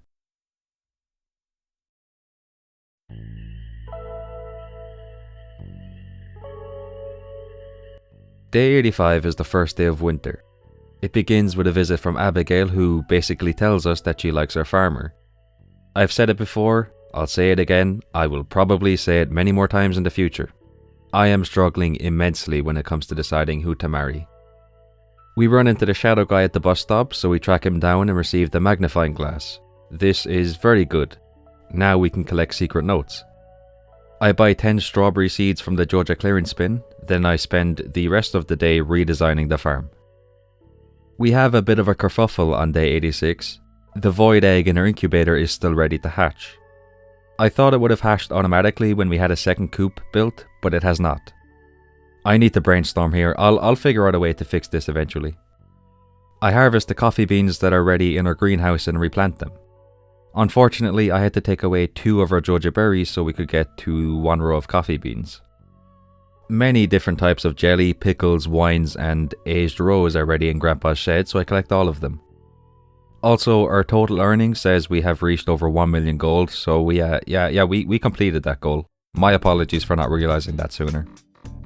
It's off to Piers, where we sell our artisan goods and buy 200 winter seeds. Once again, the rest of the day is spent working on our farm. Our ancient wine and corn juice are ready on day 87. After collecting those, we head upstairs to our greenhouse and harvest the joja berries and ancient fruit that have grown. Then we toss those into our kegs and preserve jars. I buy 2 void eggs from Krobus. One of these will get tossed into our shipping bin. The other will be turned into void mayonnaise, which will also be thrown into the shipping bin. A trip to Robin's is up next, where we purchase 20 kegs and preserve jars along with some tree fertilizer. Those kegs and preserve jars get thrown into our greenhouse so we can make coffee and joja berry jelly. The rest of the day is spent decorating the you get the point. I am over the moon to announce that on day 88 I solved our little issue involving the void egg. I moved John into the new coop we built. Our void egg finally hatched and added a void chicken to the coop. I decided to call this chicken Jeff Winger. I then moved this chicken to the new coop and moved John back to the original coop. Next, we watch a cutscene where Krobus is playing with a little green Junimo. I buy a heater and some hay from Marnie, then I talk to Krobus about the Junimo we saw. The Junimo showed their little village to Krobus. Krobus was very happy about this because he's not welcome in most villages or towns. Krobus deserves so much better. Willie would like us to fetch 100 pieces of bug meat, so we'll take care of that at some point. I crack open some artifact troves at Clint's and ask him to upgrade our hoe, then I donate the artifacts we received to the museum. Next up is a trip to the desert where we buy a statue of fortune and a warp totem so we can immediately go back home after this. Surprise, surprise, the rest of the day is spent decorating the farm. On day 89, we officially start our coffee empire. This was long overdue. We really should have done this sooner. The faster movement is almost a necessity now because of how big Pelican Town is. We spend the rest of the day in the mines collecting bug meat for Willie's quest. The pond containing our radioactive bass has produced a radioactive ore on day 90, which is pretty neat. I collect my copper hoe from Clint, then I turn around and immediately ask him to upgrade it again. Once again, the rest of the day is spent collecting bug meat in the mines. Our winter forage is ready to collect on day 91. Like I said before though, we aren't going to use these to make tea saplings. We don't really need the money right now, and we can use the joja berries and ancient fruit in our greenhouse to get any money we need in the future anyway. The rest of the day is spent fishing. We collect our joja berry jelly and wine on day 92. Our joja berries are also ready for harvest, so we collect those. I'm pretty sure I said I wasn't going to talk about us harvesting crops anymore, so I apologize for mentioning it here. Now that I think about it, I have definitely mentioned it a couple of times before this too, so my bad, alright, this one's on me, it won't happen again. Anyway, we toss our fruit and artisan goods into our shipping bin because I've got some big plans for winter that require a bit of gold. I head to the Festival of Ice and spend some time talking to the villagers, then we begin the fishing competition. I tried so hard to win this competition. Like, I really put my all into it. I can't even begin to describe how much I wanted to win this competition, but alas, I guess I just didn't try hard enough. We made over 180,000 gold from the items we shipped, which is sensational. I decided to start making triple shot espressos on day 93. It takes 3 coffees to make 1 triple shot espresso, but it's worth it. A normal coffee gives you +1 speed for 1 minute and 23 seconds. A triple shot espresso gives you +1 speed for 4 minutes and 12 seconds. So if my math is correct, then the speed boost you get from 1 triple shot espresso lasts 3 seconds longer than the speed boost you would get from drinking the 3 normal coffees you use to make it. I don't know why I'm saying all of this. It's not interesting, and I highly doubt this is going to change the way anybody plays the game. I'm sorry for wasting your time. Anyway, moving on. Demetrius would like us to catch river fish for a special order. I crack open some artifact troves and omni geodes and Clint's and ask him to upgrade our hoe for the 3rd time. I donate a few items to the museum, collect the 5 warp totems from our rewards, and use 1 to get back to our farm. Then I head to the desert and exchange Omni Geodes for desert warp totems. On day 94, I feel a deep and profound sense of satisfaction as I collect our Joja Berry and ancient fruit wines. This feeling of satisfaction was so strong, in fact, that I didn't do anything else for the rest of the day. I ask Clint to upgrade our hoe for the final time on day 95. But before we go any further, we need to have a little discussion regarding one of our goals. Basically, I completely forgot that you can upgrade your trash can. An upgraded trash can gives you back a percentage of the gold that the item you throw into your trash can is worth. I'll put a picture on the screen with these percentages just to hopefully make things clearer. But basically, what I'm wondering is, should the trash can be included in our goal to fully upgrade all of our tools? On the one hand, I want to include it because there's plenty of time left to fully upgrade it. But on the other hand, I don't trust Clint. Like, I know for a fact that at some point we're going to walk into his shop and he won't be there. So I'm slightly nervous about potentially failing the goal because of that. But we're going to take a risk. I officially declare that we must upgrade our trash can in order to achieve that goal. Anyhoomst, the rest of the day is spent fishing. Look, I'll be honest, I did nothing on days 96 and 97, so we're just going to skip to day 98. I collect 2 apples from a chest along with all of the jade we have and head to Grandpa's shed to collect Joja berries. More importantly, our apple tree has finally grown, giving us the final apple we need for the community centre. I head right there and donate them, completing the final bundle. I was very happy about this. I head to the Adventurers Guild where we meet a new character. Alicia. She is an archer. Marlin asked her to help him fight some slimes in the mines. She was originally from Castle Village, but she currently resides in my heart. I cannot even begin to describe how much it hurts knowing that I can't marry her. I buy 2 iridium bands from Marlin and buy 75 mega bombs and 5 lollipops from the dwarf. I pay a visit to Joja Mart, and I think me completing the community centre today has temporarily messed up the Joja clearance bin because I can't see what's on sale. I buy a battery pack from the travelling cart, then I warp to the desert and trade my jade for 33 staircases. On day 99, I immediately use a desert warp totem. I consume a lollipop and use the 33 staircases to get down to level 29 of the Skull Cavern. Yeah, I messed up a few times, let's just ignore that. At around 9 PM, I make it down to level 97. I jump down a hole which takes us to level 100 where we meet Mr. Blue. I completely forgot that he appears on level 100. He congratulates us for making it down this far, but he's not too happy about us using staircases. But in my defense, I am very lazy and I just want to get as much iridium ore as I can. We make it down to level 127 before we pass out. This was an absolutely marvellous floor. We collected over 200 iridium ore, so in my eyes, this was a very successful Skull Cavern run. Also, I need to make a ton of spicy eel when I get the chance. We got a really nice speed boost when we ate one of those on top of the triple shot espresso that we drank. The community centre has officially been restored on day 100, so we have completed that goal. The wizard has a special order for us. He wants us to collect ectoplasm.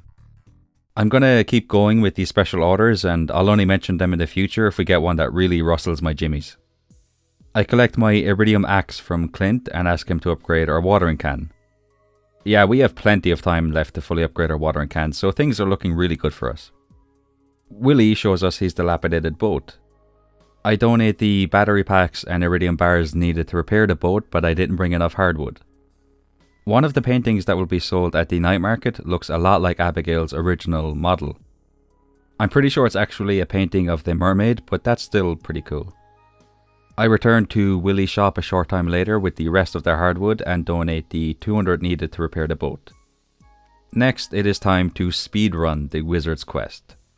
We meet the wizard at the bathhouse area, ask Krobus to open the door to the mutant bug lair, collect the dark talisman, buy a farm and mountain warp totem from Krobus, warp to our farm, collect the void mayonnaise, warp to the mountain area, use the dark talisman to open the door to the witch's swamp, give the void mayonnaise to the goblin henchman, collect the wizard's ink and bring it to the wizard, completing his quest.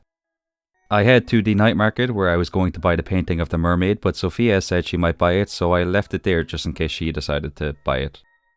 The rest of the night is spent fishing in the submarine. We visit the wizard on day 101. He teaches us how to use magic. We can now use the Shrine of Illusions to change our appearance. In the southeast of the big forest, I find the entrance to an area known as Sprite Spring.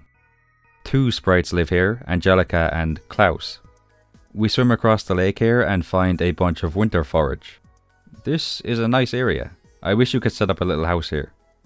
Just to the south of the house owned by the Hat Mouse, I find the entrance to the Junimo Woods. I won't lie, I got lost here once, or twice, a few times, okay, many times, yeah, I got lost here many times, I'm not gonna lie. I found an iridium meteor, so I broke that, then I finally made it to the Junimo Hut area. I assume this is the village Krobus was talking about. The Junimos here are selling a ton of items. Ancient seeds, rare seeds, wild seeds, artifacts, the legendary fish, magic bait. We don't buy anything, but we will definitely come back here in the future. Lewis sends us a letter on day 102 to let us know that the person we will be giving a Christmas present to is Victor. Victor loves battery packs, so I'm happy with getting him. Next we watch a cutscene where Claire arrives at Joja Mart to start her shift. Except the Joja Mart has been abandoned. Nobody told her. I feel really bad for her. I'm going to try to get the cinema built as soon as I can because I assume she'll end up working there if we do that. I collect my watering can from Clint and ask him to upgrade our trash can. Willie's shop is full of crabs for some reason. Gus joins us and offers to take them off Willie's hands. He then tells us he'll be having a sale on crab cakes for the next few days. If you don't have access to coffee, then I would highly recommend buying as many of those crab cakes as you can. They give +1 speed for 16 minutes and 47 seconds, which is basically an entire day. Next, it is finally time to go to Ginger Island. We collect a golden walnut and give it to a parrot so we can talk to Leo. But that isn't why we're here. The real reason we're here is because we need to make it all the way through the volcano. We've got a galaxy sword, triple shot espressos, cheese and a fully upgraded watering can and pickaxe, so this wasn't too difficult at all. We make it to the end of the volcano at around midnight where we meet Lance. Why does this mod have so many attractive characters? The wizard pays us a visit on the morning of day 103. He wants us to meet him at his tower later on. This is the reason why I went through the volcano yesterday. Also, Lance visits us and gives us his schedule.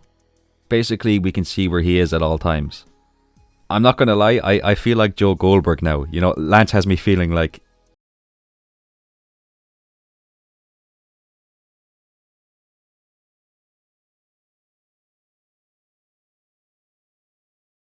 Also, Scarlett, Sophia's friend, visits us and lets us know that she has started working for Andy and Susan. We can visit Scarlett and Grampleton too if we use the railroad at the Bathhouse area.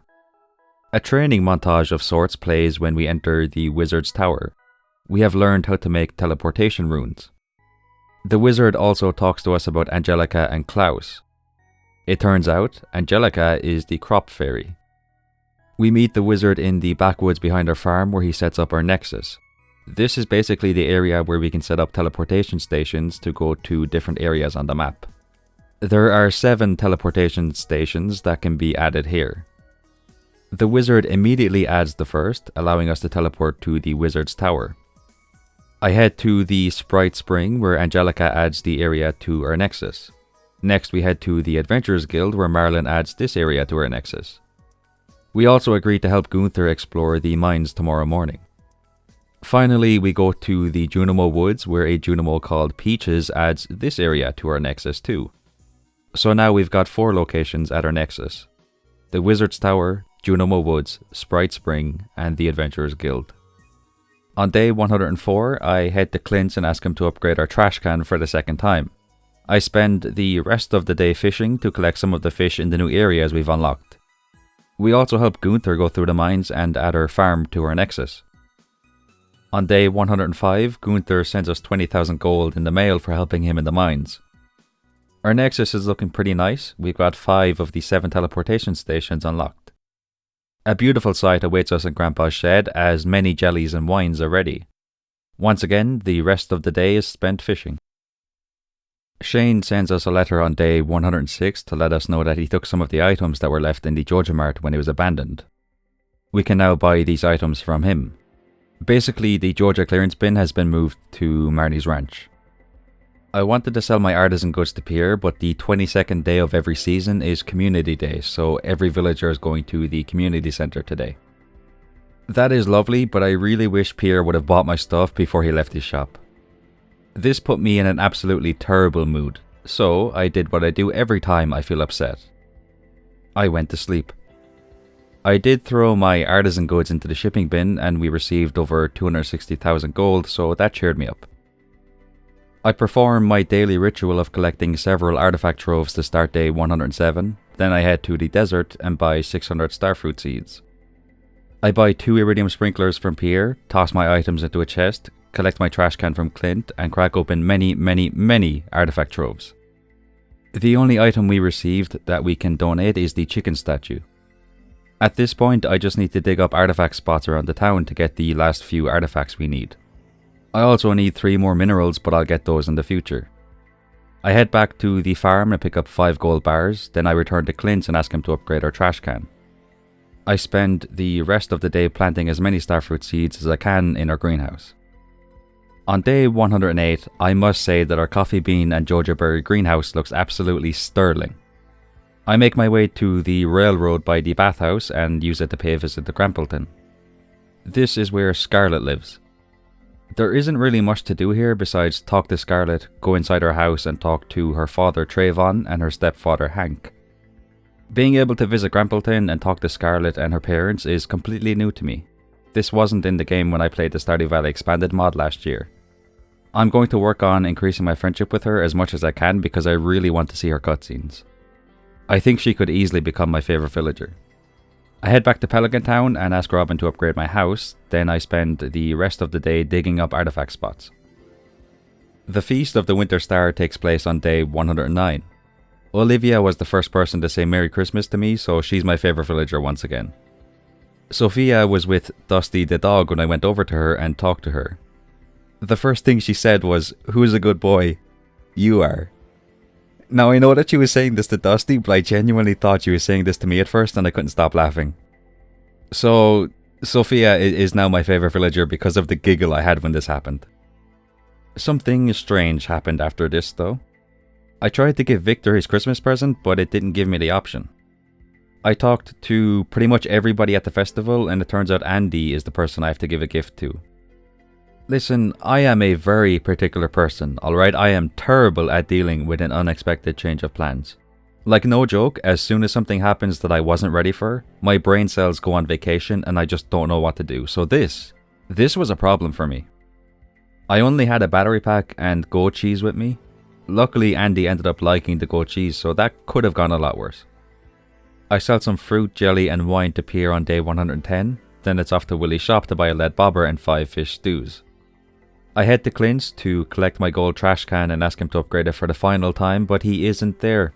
Yeah, of course he isn't. I literally said this would happen. I knew this was going to happen. So we failed our goal to fully upgrade all of our tools. Thank you so much for that, Clint. You are a star. As if things couldn't get any worse, it is now time for me to do something I have been avoiding since the beginning of winter. It is time for us to catch the glacier fish. The fish stew adds a +3 bonus to our fishing skill. Despite that, we failed to catch the glacier fish on our first try. It then completely embarrasses us on our second attempt, and our third attempt, and our fourth, and our fifth. I was legitimately considering giving up at this point and waiting until winter in year 2 to try to catch it again, but I stuck with it. And I'm glad I did, because through some divine intervention, we actually managed to catch it. That took so much out of me that I decided to go home and go straight to bed. I decided to take away my tree farm on day 111. We need space for a new shed and I don't really need any more maple syrup, oak resin or pine tar.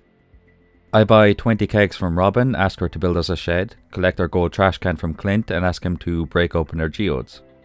It takes some time, but we get the first mineral we need, then the second mineral, then the third and final mineral. I ask Clint to upgrade our trash can for the final time. Technically, we have fully upgraded all of our tools, but the trash can won't be ready to collect until the first day of spring, so I'm gonna say we failed this goal. I donate the 3 minerals to the museum, and that's the end of the day. I'm kinda disappointed we failed probably the easiest of our 3 goals.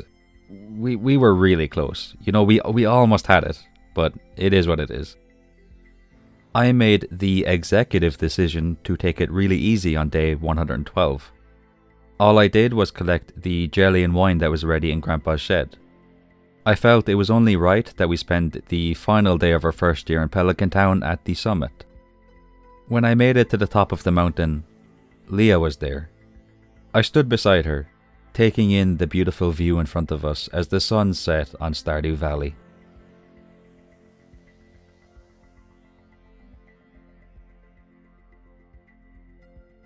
And that is the end of our first year in Stardew Valley Expanded. Let's take a quick look at how we did with our goals. We had 3 of them. The first was to complete the community center.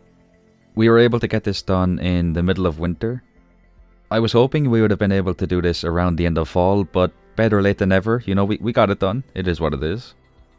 Our second goal was to earn a total of 1 million gold.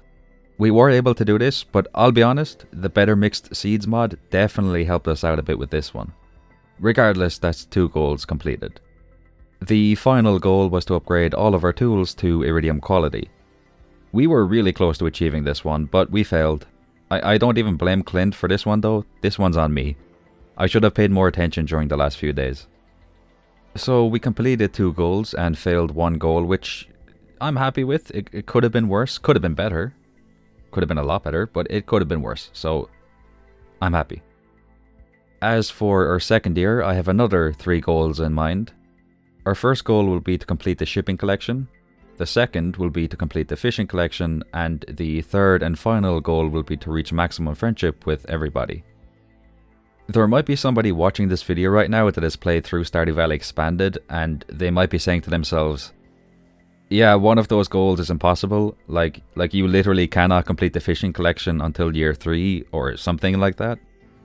And if that's the case, if I have actually set a goal that on a technical level I literally cannot complete during year 2, then I'll burn that bridge when I get to it. And that is officially the end of our first year in Stardew Valley Expanded. I am fully aware of the fact that at the beginning of this segment I said that pretty much word for word. But I think you know by now that I tend to ramble a lot in my videos. I repeat myself a lot. Okay, you know what? I will see you all in spring.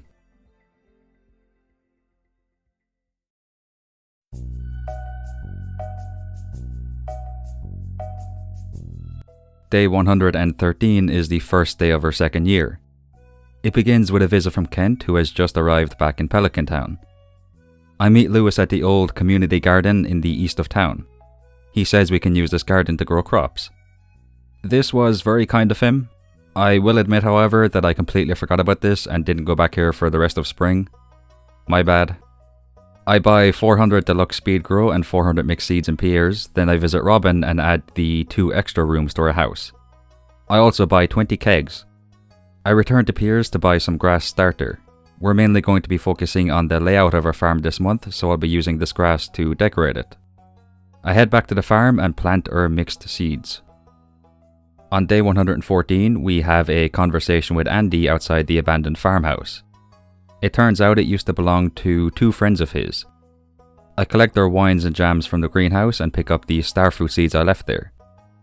I sell the wine and jam to Pierre and buy some iridium sprinklers, scarecrows, deluxe speed grow and mixed seeds from Pierre. As is tradition, I purchase 20 kegs from Robin. Then I collect my iridium trash can from Clint. We're a bit late, but we have finally officially fully upgraded all of our tools. I make my way to Ginger Island and spend the day clearing out all of the wood, stone and weeds and plant our seeds.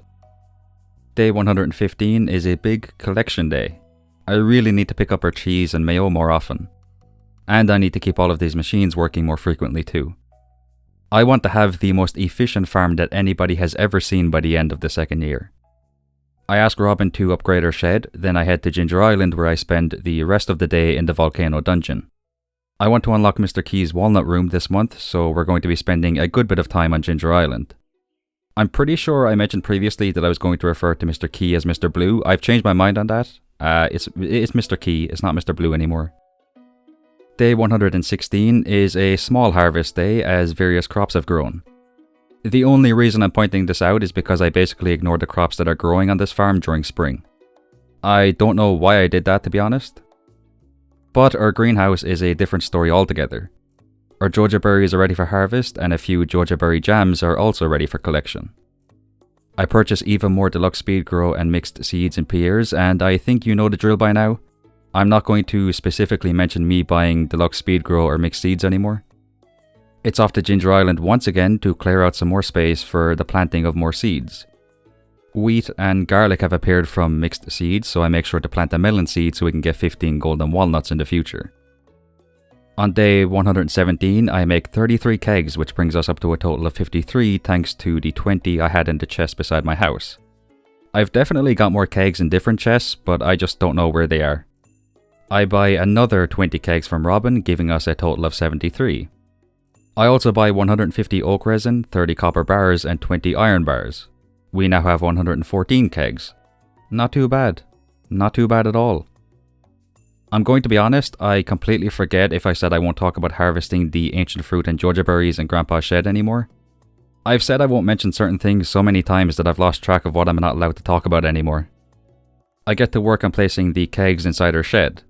I completely messed up the layout the first time I put them down, so I had to do it again.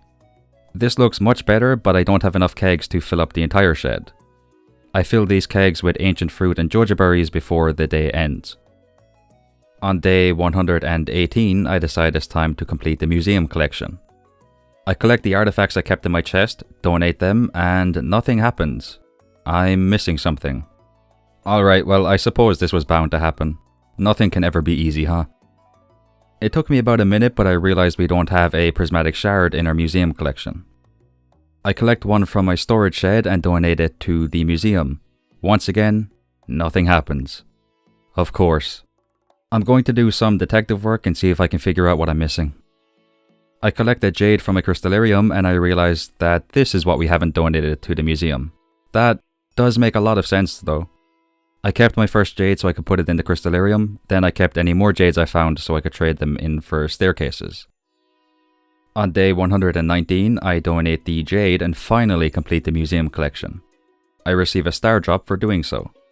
I believe we only need 2 more star drops now. One for catching all of the fish, and another for getting somebody to 12.5 hearts. So we either need to marry someone or ask someone to be our roommate. I will sort that out at a later date, not right now, I'm not ready for that. I purchase a stamina capsule and a sports drink from Harvey because we need to throw these into our shipping bin as part of the shipping collection. Then it's off to Ginger Island where I find a mummified frog in the forest. The rest of the day is spent here collecting golden walnuts and golden coconuts. I head to Robin's on day 120 to buy some wood and fibre and ask her to build another shed for us. I ask Clint to crack open a golden coconut and we receive a golden walnut. I buy some copper ore and use it along with the wood and fibre we have to make 5 flute blocks. I fish up a golden walnut and use our 20 golden walnuts to unlock the island resort. I then collect 1 golden walnut, then another, then a 3rd walnut to the east of the island resort. I collect the 4th walnut by fishing and I catch a stingray. I meet Birdie so I can start a quest. Except I'm not going to start it today. No, I have very important business to tend to. I head to the Pirate Cove and play a game of darts 3 times to receive another 3 golden walnuts. Just a heads up, I say golden walnuts a lot during spring. Like, I got to the point where the words golden walnut lost all meaning for me. On day 121, I am very happy to announce that we do indeed have a wheat, a garlic and a melon growing on our farm. In fact, they're not just growing, they're fully grown. This means we can talk to the frog in the cave and show him these 3 crops. I do this and receive 15 golden walnuts for my troubles. I give Kent the war memento to start Birdie's quest. I drop by our farm to collect a bomb, then I buy some cooking products and the wallpaper catalogue from Pierre. I give the gourmet tomato salt to Gus, give the Stardew Valley rose to Sandy, give the advanced TV remote to George, give the Arctic shard to the wizard and give a wriggly worm to Willy. Willy gives us the pirate's locket. Now all we have to do is give this item to Birdie. I head to Willie's shop so I can go to Ginger Island, but it's closed. It takes so much effort to produce a smile these days. I am in tremendous need of some dopamine, so on day 122 I ask Robin to upgrade her shed. Just in case anybody is curious, I'm still making sure I give gifts to the villagers as often as I can. I really want to stay on top of our friendships to make sure we get everyone to maximum hearts by the end of winter. I use our 5 flute blocks to complete a puzzle and earn 5 golden walnuts. Our starfruit are ready for harvest, which helps us earn another 4 or 5 golden walnuts. I'm not sure exactly how many it was. I'm starting to lose my mind a bit when it comes to these walnuts, honestly. If I'm being completely transparent, I hate having to collect all 130 golden walnuts. It's absolutely the worst part of achieving perfection for me. It's not like extremely difficult or anything like that. There's just so many small things you need to do to get them all. Anyway, rant over. Let's get back to business. We have collected 82 golden walnuts so far, which is good. I've spent so much time focusing on them during the last few days that I would have been incredibly upset if we had less than 70. A bird drops an emerald in the forest. This is perfect. It makes it slightly easier to guess where the remaining gems go on the remaining podiums that are part of this puzzle. I talked about this during the 100 Days of Stardew Valley video I made recently, but normally you're supposed to collect these gems from birds in 4 different areas on the island. But I'm a bit impatient, so I just guess where the gems go. This pays off as we receive 5 golden walnuts. I open up the dig site, break open the bone nodes, do some panning, and free Professor Snail from the cave he's trapped in. I collect some golden walnuts, then I correctly answer the 2 survey questions in the island field office to receive 2 golden walnuts. I donate the artifacts I have and I receive another 2 golden walnut. I'm losing my mind with how much I've said golden walnut. I make a quick stop in the volcano dungeon where I collect another 2, you get the point. It's raining on day 123, which means Birdie isn't outside, so we can't talk to her and complete her quest. That's fine. Everything is fine. I played a Simon Says game to receive another 3 golden walnuts. I quickly unlock the island's fast travel system, then I make my way to Mr. Key's walnut room. We have finally collected 100 walnuts, giving us access to the room. Alright, this is good. I needed a pick-me-up after the kerfuffle that occurred this morning. The 2 special orders available to us are disgusting. Seriously, I would have taken anything else over these 2. I decide to accept the order to find key beans and use them to grow and ship 500 key fruit. I decide to check how much progress we've made. 38%. You know what, I'm happy with that. I'm going to make a prediction right now though. By the time winter is over, we'll be at 80% minimum. I spend the rest of the day fishing for golden walnuts. Anytime I hook a fish, I immediately cancel it. To be quite honest, I don't know if I've already collected all 5 walnuts you can get from fishing. What I do know is I didn't get a single walnut from doing this, so it was kind of a waste of time. I collect a golden walnut on the morning of day 124, then I collect another one. I return to Pelican Town and enter our new shed. It's empty right now, but we're going to fill this bad boy with kegs as soon as we can. Our ancient fruit and Georgia berry wine is ready in our first shed though, so that is absolutely sterling. The kegs and preserve jars in Grandpa's shed are also full of wine and jam, so today is a very good day. Our starfruit is also ready for harvest, and I was genuinely ready to cry at this point. That's how emotional I was. We received 400,000 gold from our wine and jam. That's actually quite a bit more than I was expecting. Things are looking good for us. The Egg Festival takes place on day 125. I'm going to be honest, I was not feeling it, so I went to sleep instead. It's time to visit Robin again on day 126 so I can buy 4 stacks of wood. I only just realized this cost me 200,000 gold. Was it worth it? Absolutely not, but I'm going to lie to myself and say it was worth it so I can feel just a tiny bit better about my spending habits. I purchase another 100 oak resin, giving us a total of 209. I ask Robin to build another shed for us, then it's off to Clint's to continue our shopping spree. I buy copper and iron bars, copper and iron ore, and coal. Then it's off to Ginger Island to complete Birdie's quest, except it's raining again. Yeah, that's just typical. The rest of the day is spent smelting iron and copper ore. I believe it is time to let the cat out of the bag, as they say. The whole point of today was to get everything we need to make a ton of kegs. I fill the remaining spots in our keg shed and fill them all up with Joja berries. I also get started on filling our second keg shed while I wait for the iron and copper ores to smelt in our furnaces. I also reorganized this shed to make it look a lot more like our keg sheds in terms of the layout. I end up making 58 kegs, then I throw our artisan goods into the shipping bin. If you pay close attention, you will notice I threw our oak resin into the shipping bin. I did not mean to do that. On day 127, I make some good progress on our second keg shed. And that's all I did today. On day 128, I have officially given up on trying to complete Mr. Key's special order to grow and ship 500 key fruit. All of the space in our 2 greenhouses and on our Ginger Island farm is taken up by different crops, so there's basically no way I can get that special order done. I throw some Joja berries into our kegs, and then I throw some Joja berries into our seed makers. I take a bit of a creative risk and plant more Joja berry seeds in this greenhouse. I say creative risk because I can almost guarantee that I'm going to plant these incorrectly and not be able to harvest some of them. I buy ancient seeds and pears, throw Joja berries into our kegs and plant the ancient seeds. Day 129 is when I realize I threw over 100 oak resin into our shipping bin a few days ago. This hurt. Like this really hurt. Our routine trip to Robin's takes place next, where I of course purchase kegs and ask her to upgrade our shed. Except I don't have enough gold. I'm upset. On Ginger Island, I receive a golden walnut when I break a muscle node, so that was like a good raindrop falling in a puddle of bad news. Basically what I'm saying is today isn't a good day. I do give the pirate's locket to Birdie and complete her quest, though. At this point I decide to go all in on collecting golden walnuts. I'm not trying to collect all 130 of them, I just want to get to around 115 at the very least. We've got 109, so this shouldn't be too difficult. Except for the fact that it's me. I mean, if you've seen my other videos, you probably know that I can struggle with the most basic things at times. Let me put it this way. If fumbling was an Olympic sport, I would be a 10-time gold medal winner.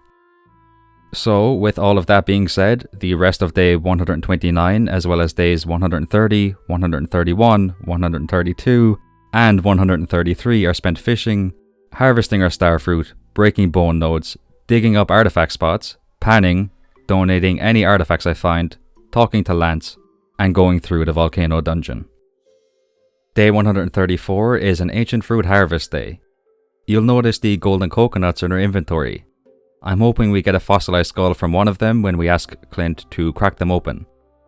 That artifact and 1 snake vertebrae is all I need to finish off the field office donations. I also got a golden walnut from a muscle node, so that was nice. I head to Clint's and he's not there. I honestly, at this point, I think Clint has a problem with me. This is a recurring thing, alright? This has happened in every single playthrough. Like, I'll go to Clint's because I have something important to do and he's just not there. Like, why does he hate me? Anyway, our keg shed is full of wine, so that is absolutely sensational. I fill these kegs up with ancient fruit and some starfruit. Our second keg shed is also full of wine. Is it just me, or has pretty much every day during spring so far been full of ups and downs? I don't think we've had a day that was all good or all bad. It's like the Stardew Valley universe can't decide whether I have bad luck or good luck, so it gives me both at the same time. Anyhoomst, I collect some artisan goods from our sort of miscellaneous machines shed, that was a tongue twister for me, and throw everything into our shipping bin. We earn almost 500,000 gold from this. Sweet. I head to Clint's on day 135 and purchase iron and copper ore and copper and iron bars. I had just made it back to the farm when I realized I forgot to ask him to crack open our golden coconuts. So I head back to Clint's and do exactly that. The good news is we received the fossilized skull. The bad news is we received 2 of them and a key bean. I only needed 1 of these 3 items. Like I said, good luck and bad luck at the same time. It's off to Ginger Island to donate the skull, for which we receive 6 golden walnuts and a banana tree sapling. I plant the sapling, then I begin the process of smelting our iron and copper ores.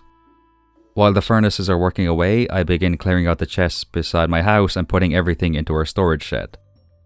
On day 136, I change the wallpaper and flooring in our storage shed. There's a glitch where the wallpaper and flooring of one shed will be transferred to another shed, and that is exactly what happened here. But I think it looks nice, so I'll leave it like that. One of the benefits of moving everything into the storage shed was I found 40 kegs I bought last year. I collect our ancient fruit and jojo berries from a chest, place the 40 kegs into our second keg shed, and fill them all up. I give Lance a golden pumpkin, and I believe he is at 2 hearts now, which is good. This should unlock a cutscene with Marlon really soon. I head to the flower dance. Last year I basically had to choose between Olivia and Sophia. I chose Olivia. This time I decide to dance with Sophia because I still have not forgotten about the bottle of aged Blue Moon wine she gave us last year. I'm a very sentimental person, what can I say? Marlon pays us a visit on day 137. He wants us to come to the Adventurers Guild when we get the chance. I immediately head there and it's locked. That's a bit rude, honestly, like he knew we were coming here and he decided to lock the door. Alright, I see how it is. I collect some wine from Grandpa's shed, and listen, I don't know if I've said this before, but I'm not going to mention collecting wine or harvesting crops or anything like that anymore. So if you see my bank account increase by like 400,000 gold, you can just assume I sold a ton of wine or jojo berries. In the same vein, if it looks like I have spent a ton of money, it was probably for the sake of making a ton of kegs. I return to the Adventurers Guild where Marlon says we can use his boat to travel to the Highlands, but first we need to give him various monster items. Slime, bat wings, solar essence, things like that. I ask Robin to upgrade our third shed, then I give Marlon the items he requested. Now I don't know about you, but I feel like we need a big moment to happen during spring. Something unexpected, something beautiful. So, Sophia has been given the bouquet. I mean, look, realistically it was always going to be her. She has the best backstory out of any villager in Stardew Valley Expanded. In my opinion, of course. So she wasn't just an option, she was the solution. Side note, I was listening to When the Night is Over by Lord Huron when I gave her the bouquet, so I got a bit emotional here, I won't lie to you. Marlon pays us a visit on day 138 to let us know we can now use his boat. I suspect we may be on the cusp of another big moment here. I head straight to the Adventurers Guild where Marlon says we'll be going to the Highlands. The Highlands is where Lance lives. I wanted to show this part of the cutscene because it's kind of beautiful. The river, the cliffs, the trees, I love that stuff. I don't know why I said it like that. We arrive at our destination and waterfalls are floating in the air for some reason. We meet Lance and I don't think those waterfalls are supposed to be there. Unless Lance has somehow managed to find decorative waterfalls that can float in the air, which, I mean, hey, I wouldn't be surprised if that was actually the case. He even has these waterfalls in his house, so yeah, maybe. But no, they're definitely just a graphical glitch. When the cutscene ends, we are teleported back to the Adventurers Guild. Oh dear, oh dear, oh dear. This is not where I want to be. I immediately head back to the Highlands and talk to Lance. He says that there are monsters here that will drop seeds for special crops. Lance would like us to give him the 4 crops these seeds produce. So I spend the rest of the day defeating monsters here so I can get those seeds. On day 139, we can send something west of Cindersap Forest. About time, I've been waiting for this since last spring. I collect all of my starfruit and head to the abandoned farmhouse where I find a Junimo scroll. I bump into the wizard a few moments later who says he can sense intense magic surrounding us. It turns out we have a Junimo scroll in our pocket. The wizard wants us to go to his tower so he can take a look at it. He can't understand it though, so he asks someone to visit us. Kamala arrives. Not going to lie, I was hoping it would be Alicia, but this is our first time meeting Kamala, so this is pretty cool. The wizard mentioned her when we met him in the forest last year. She protects an area called Castle Village. She is also in charge of the biggest magical barrier in the world. This barrier is used to keep monsters away from the citizens of Castle Village. So basically, she is the coolest person we have met so far. I return to the abandoned farmhouse and donate 200 starfruit, then it's off to Ginger Island to harvest all of the crops and start planting starfruit and jojo berry seeds. On day 140, I would like to say something really quick. Regarding the crops Lance wants us to give him, we already have 3 of them thanks to our mixed seeds. Yeah, it turns out mixed seeds produce these crops. We've got the slimeberry, the void fruit, and the monster fruit. All we need is the monster mushroom, and I've got the seed for it planted. So Lance will get his 4 crops pretty soon. I finish off planting as many Joja berry and starfruit seeds as I can. I definitely said I won't mention planting seeds anymore, didn't I? Did I? I don't remember at this point. I've said...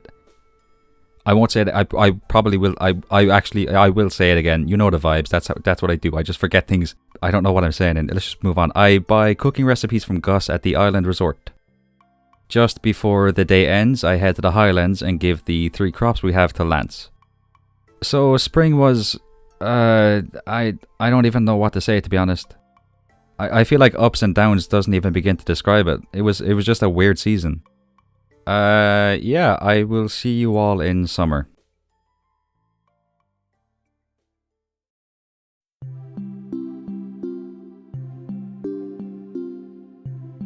Lance sends us 24 life elixirs on day 141. I probably won't use these, but I appreciate it all the same. I pay a visit to the old abandoned farmhouse. I head into the basement and meet a brand new character. Their name is Apples and they are a Junimo. They are also the cutest thing I've ever seen in my entire life. Except for Pedro Pascal in that meme where he's in the car and he's smiling at Nicolas Cage. Anyway, we can start giving gifts to Apples tomorrow, so hopefully we can get them to 10 hearts before the end of winter. I spend the rest of the day in the cavern in the Highlands. We can collect a ton of ores here and we can catch the gemfish, so it was definitely worth coming here. The entirety of day 142 is spent planting Joja berry seeds on the left side of our farm. I really need to stop talking about me planting seeds, but that's literally all I did today, so I'll give myself some leeway with this one. On day 143, I've got some good news and some bad news. The good news is I did indeed fill the left side of our farm with Joja berry seeds. The bad news is I did not do the same thing on the right side of our farm. I do collect a bunch of coffee from our third shed though, so that was good. I pay a visit to Apples and give them a starfruit. Then Apples helps us set up a teleportation station in their house. This means we can use our nexus to teleport here. I purchased 10 tea leaves from Pierre. Not for any specific reason, I just like the colour green. A cutscene with Clint plays next. It turns out he makes weapons for the members of the Adventurers Guild. He also uses the "it's not much but it's honest work" meme, so I have developed a newfound admiration for Clint. The conversation ends with Clint saying, "I know I'm a bit awkward sometimes, but thanks for stopping by." Yeah, me too. I head to Ginger Island and dig up an artifact spot. I was hoping we would get the snake vertebrae, but nope. Pretty much all of day 144 is spent in the volcano dungeon. At this point, I really don't even know if I've collected all of the golden walnuts in here, but I do need to get more dragon tooth. Dragon teeth? Dragon tooth. You know what I'm talking about. Kamala pays us a visit on the morning of day 145 and immediately teleports us away. She takes us to her nexus and says she needs our help with something. She tells us to hold her hand. I'm nervous. She takes us to the continent of Galdora, a place beset by both miracles and curses. She then tells us that if we want the challenge, we can try to explore the area and defeat the monsters here. Finally, she sets up a teleportation station so we can get back here anytime we want. Not gonna lie, Kamala is a very cool character. She scares me, but she's cool. I continue my quest to become Apple's best friend by giving them starfruit, then I collect dewdrop berries at our nexus. I head to the abandoned Joja Mart and complete the final bundle. I should have done this sooner, but at least it's out of the way now. The rest of the day is spent planting Joja berries on the right side of our farm. The cinema is built during the night. I buy 2 cinema tickets on day 146 and give one to Lance. I really want to get him to 8 hearts as soon as I can, so he's going to be our cinema buddy for the next few weeks. I head to the cinema where I meet Claire. Sorry, actually it's asterisk asterisk Claire asterisk asterisk. She and asterisk asterisk Martin asterisk asterisk are working here now. I give Martin a dog feather for his birthday, buy a Stardrop sorbet for... Did I pronounce that right? Sorbet? For Lance, and watch the movie with him. Once again, the rest of the day is spent in the volcano dungeon searching for more dragon tooth. On day 147, I realize just how good dewdrop berries are. Eating one of these berries and drinking a coffee gives us a total speed boost of +3. We're basically like Lightning McQueen now. Unfortunately, there are no artifact spots we can dig up here, so we still can't get the snake vertebrae. I trade 75 muscles for a mango tree sapling and dig up a golden walnut and an ostrich egg. I'm going to make what I believe will be a controversial decision. That ostrich egg is going into the shipping bin. I don't really need an ostrich on our farm, and we do need to ship an ostrich egg. I head to the highlands and give Lance the monster mushroom. That is the fourth and final monster crop he wanted as part of his quest. I also give him a dewdrop berry. Next I head to Galdora. I don't actually want to fight the monsters here, I just want to go fishing. It was difficult, like really difficult, because I kept getting chased by serpents and mummies, but I eventually managed to find a relatively safe place to do some fishing. The rest of the day is spent here. I ask Robin to add a cellar to our house on day 148. I also buy the furniture catalogue so I can start decorating our house at a later date. Next, I head to the beach and buy the mermaid's pendant. This of course will be given to Sophia, but I want to make sure our house looks absolutely beautiful before I do that. I spend the rest of the day fighting monsters in the highlands. When it's raining, the green mushroom monster will spawn. This monster can drop a green mushroom when we defeat it. We need to ship one of these, and Lance loves them, so it's pretty beneficial for me to get at least 3 of them. Also, there is a pink treasure chest in the bottom right, but I don't know how to get to it. Lance drops by our house on day 149 to let us know he left a reward for us and a chest in his house as a thank you for us giving him the monster crops. I head straight to the highlands, open up the chest, and receive the diamond wand. When you hit an enemy with this weapon, they'll fly backwards. This could actually help us a lot when or if we go back to Galdora.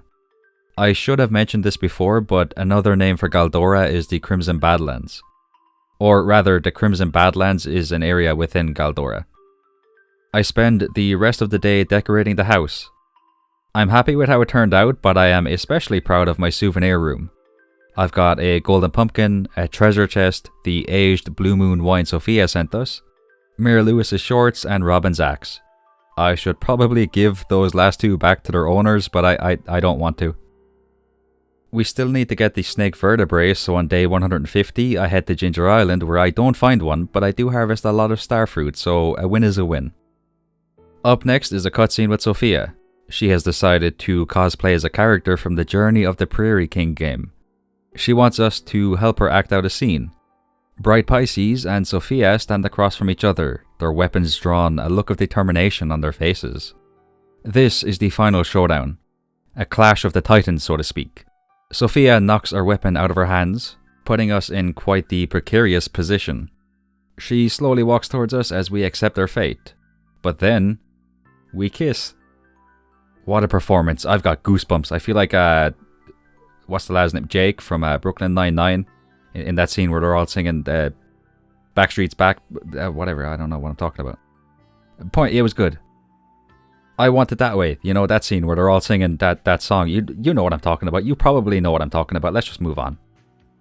I buy 2 movie tickets, then I head to Susan's house and give the mermaid's pendant to Sophia. She accepts the proposal. I know we didn't get the snake vertebrae this morning, but I'm going to go ahead and say that today was a completely good day despite that. I head to the Adventurers Guild and ask Lance to go to the cinema with us. Inside the cinema, I purchase a jasmine tea for my best friend, play the crane game to win some decorations for the house, and watch the Journey of the Prairie King movie with Lance. Next, I give a starfruit to Apples, and they give me a sunflower. Thank you, Apples. Day 151 is the day of the luau. I throw a gold starfruit into the soup, which gets us the best reaction from the governor. This also earns us some friendship points with the villagers, so that helps us out with our friendship goal.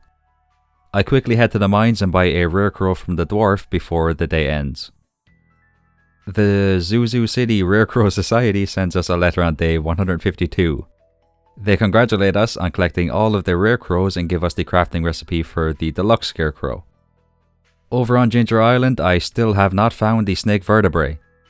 I accept a special order from Mr. Key to bring him 4 prismatic shards. I've still got quite a few of those, so this is a really easy special order. I spend the rest of the day in the volcano dungeon. At this point, I can tell you for a fact that we have collected all of the walnuts in here, so I really don't know why I decided to go back in here. Like, there was literally no reason for me to do this. Day 153 is our wedding day. I'll be honest, I am kind of surprised we got married. I remember spending pretty much the entirety of the first year not knowing who to marry, so I was almost convinced I would just ask Krobus or Apples to move in with us instead. But like I said, Sophia is a really cool character, so this just made sense. I decided to spend the rest of the day fishing on Ginger Island to collect all of the fish that are needed for the fishing collection. I buy 2 movie tickets on day 154, then I give Apples a starfruit. They give us a piece of stone in return. I will treasure this piece of stone for the rest of my life. I spent some time exploring the highlands with Lance in a cutscene. He has activated a protection spell so the monsters leave us alone while we're exploring.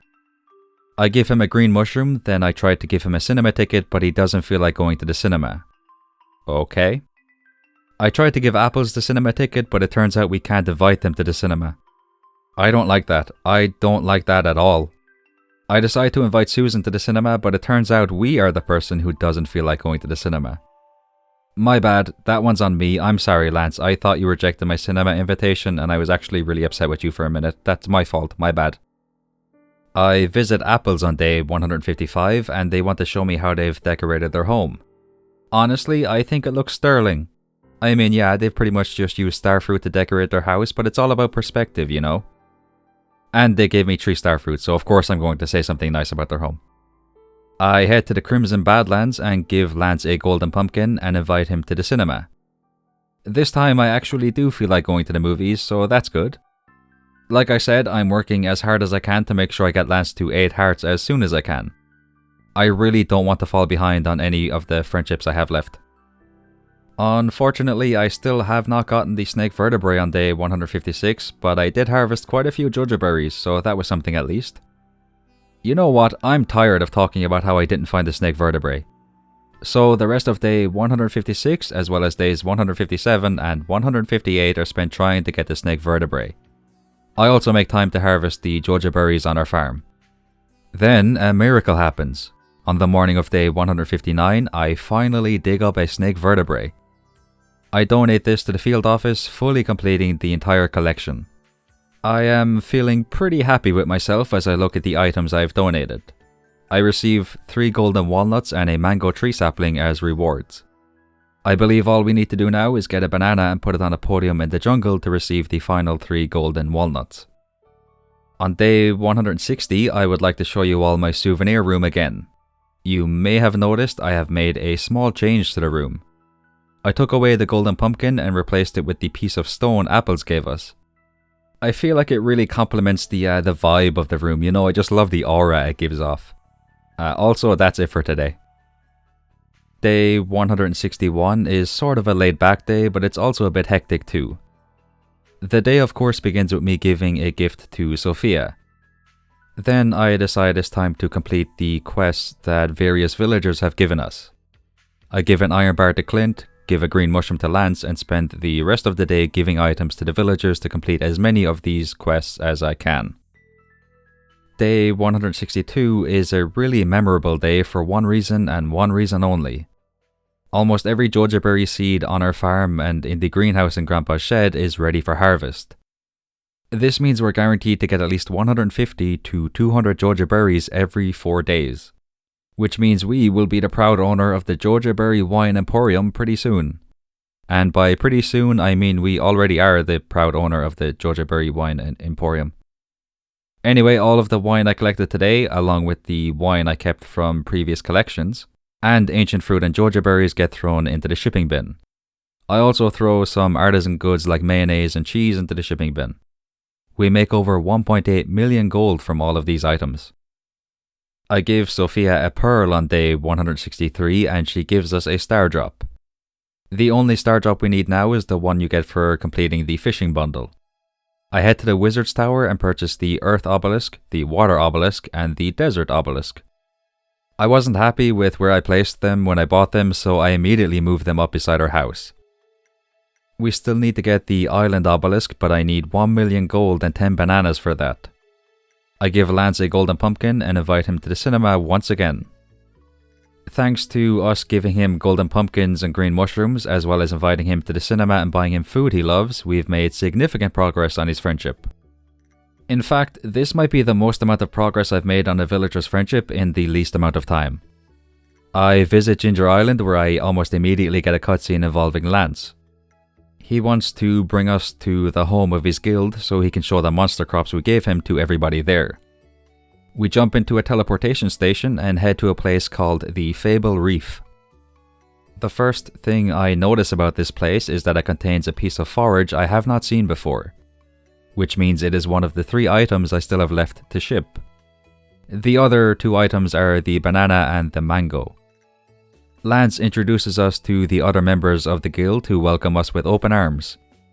Back on Ginger Island, I collect a banana from our banana tree and throw it into the shipping bin. After harvesting some joja berries and ancient fruit, I take the banana back out of the shipping bin and run to the jungle. I place the banana on the podium and receive the final 3 golden walnuts. I am so glad that's over. I don't have to say the words golden walnut for the rest of this playthrough, so I am really happy right now. The wizard comes to see us on day 164 and lets us know we can use the teleportation station in his tower to go to the Fable Reef anytime we want. I make a beeline for the wizard's tower and immediately teleport there. I do a bit of foraging and collect the golden ocean flower. This is the piece of forage that I was talking about yesterday. I also do some fishing to catch the torpedo trout, then I enter the big adventurers guild there and enter a bedroom. Jolene, the leader of the guild, enters the room and says I'm definitely the curious type. Basically, she said I'm very nosy. I thought I messed up, but then Jolene said I can sleep in this room whenever I want, so everything worked out well in the end. I collect 2 bananas on day 165. The rest of day 165, as well as days 166 and 167, are spent making as much coffee as I can for a special order Mr. Key gave us, giving Gus 24 eggs to complete a special order, harvesting joja berries, giving Leo a birthday present, buying around 500 coffees from Gus because I couldn't be bothered making any more coffee, turning all of the coffee I have into triple shot espressos, and throwing those triple shot espressos into the shipping bin. We made 100,000 gold from those triple shot espressos. Mr. Key's special order required us to ship 100,000 gold worth of freshly cooked items, so we completed that special order. The entirety of day 168 is basically a reward for all of the hard work we put in during summer. I collect the joja berry, starfruit and ancient fruit wine from all 3 of our sheds. Selling all of this wine, some joja berries and ancient fruit will put us in a really good position heading into fall. Just before midnight, I head to the beach for the Dance of the Moonlight Jellies. Overall, I think this was a really good season. We made some good progress on our friendships with Lance and Apples in particular. We finished collecting all 130 golden walnuts, and we're almost finished with the shipping and fishing collections. So hopefully we can keep the momentum going and make even more progress during fall.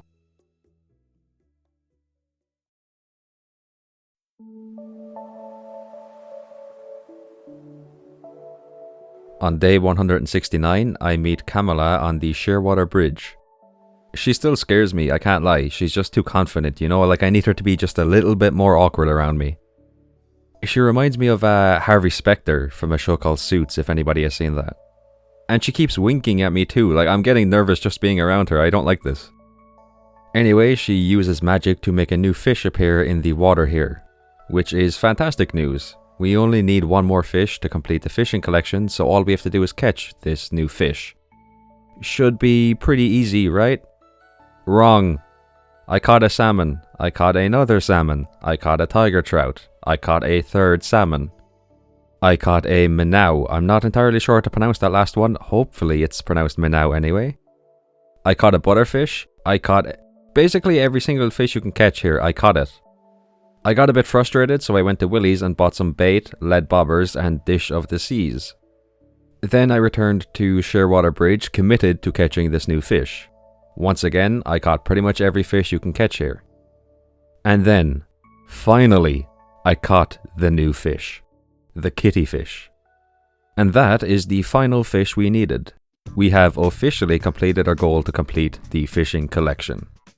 1 goal down in our second year, 2 more goals left to go.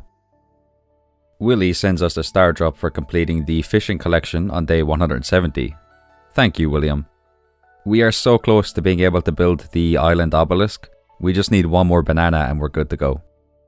Also, I have decided to start selling any ancient fruit we harvest. And when our kegs are full, I will sell any Georgia fruit I harvest too. We do need to get 10 million gold eventually to purchase the gold clock, so I might as well get started on making progress on that now.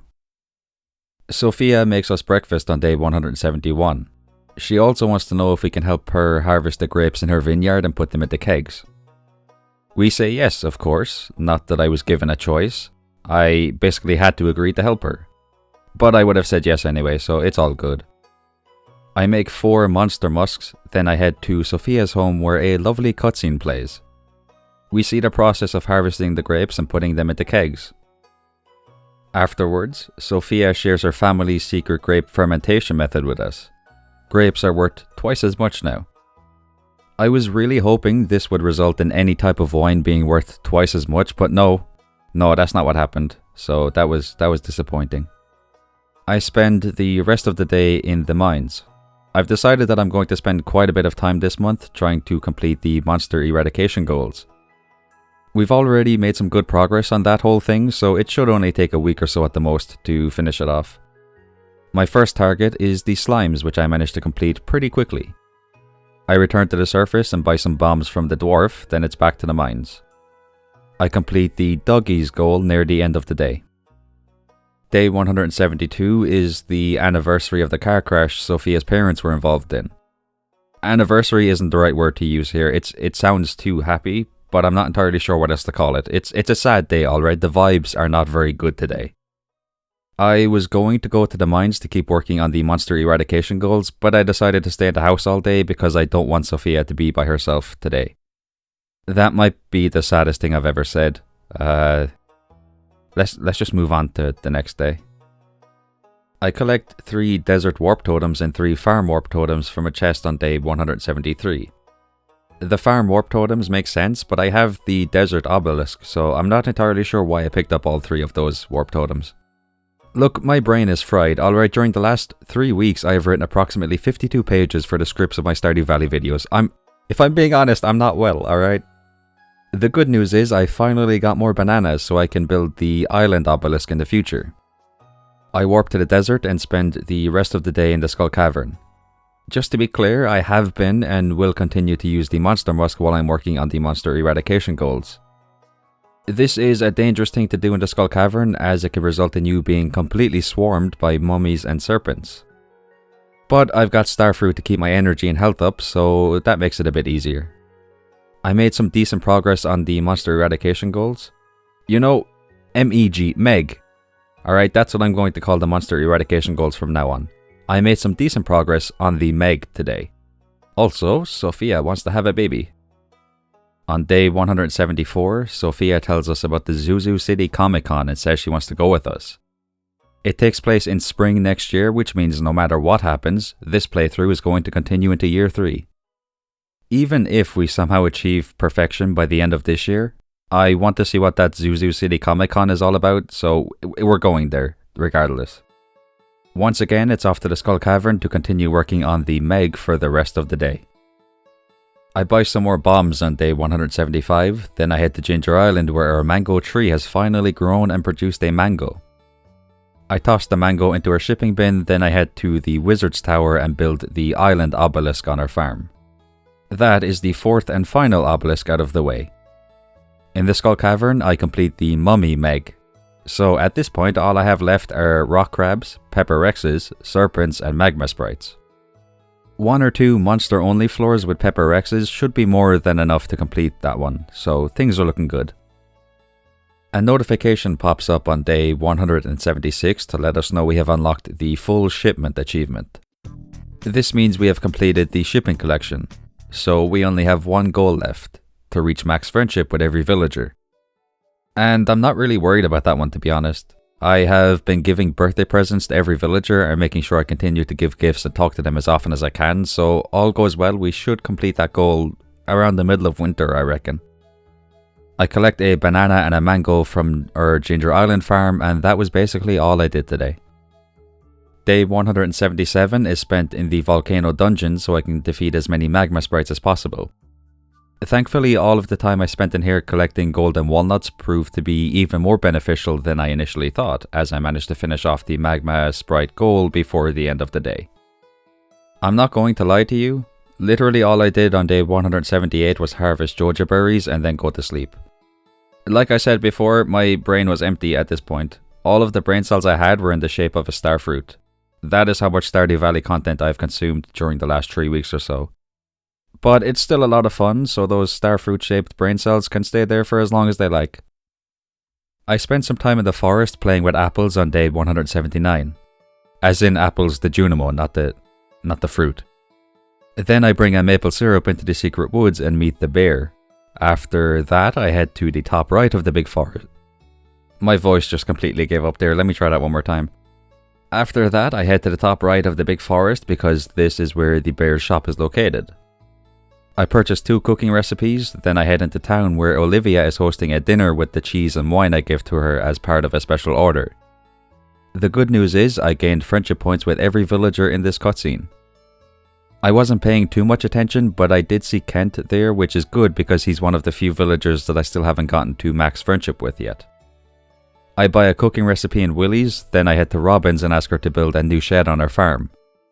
This should be the final thing I have built on my farm, aside from the gold clock of course, but that'll happen at some point in the future. Probably during year 3 if I had to guess. I decide to spend the rest of the day putting all of the items I need for the cooking recipes into the fridge in my house. Unless I am very much mistaken, I think I have almost everything I need. I need 6 bearberries, but we can only get those in winter. I need a goldenrod which we can actually get at the summit of the mountain during this season, so I'll do that tomorrow. And I need squid ink, so I'll throw a squid into one of my ponds tomorrow too.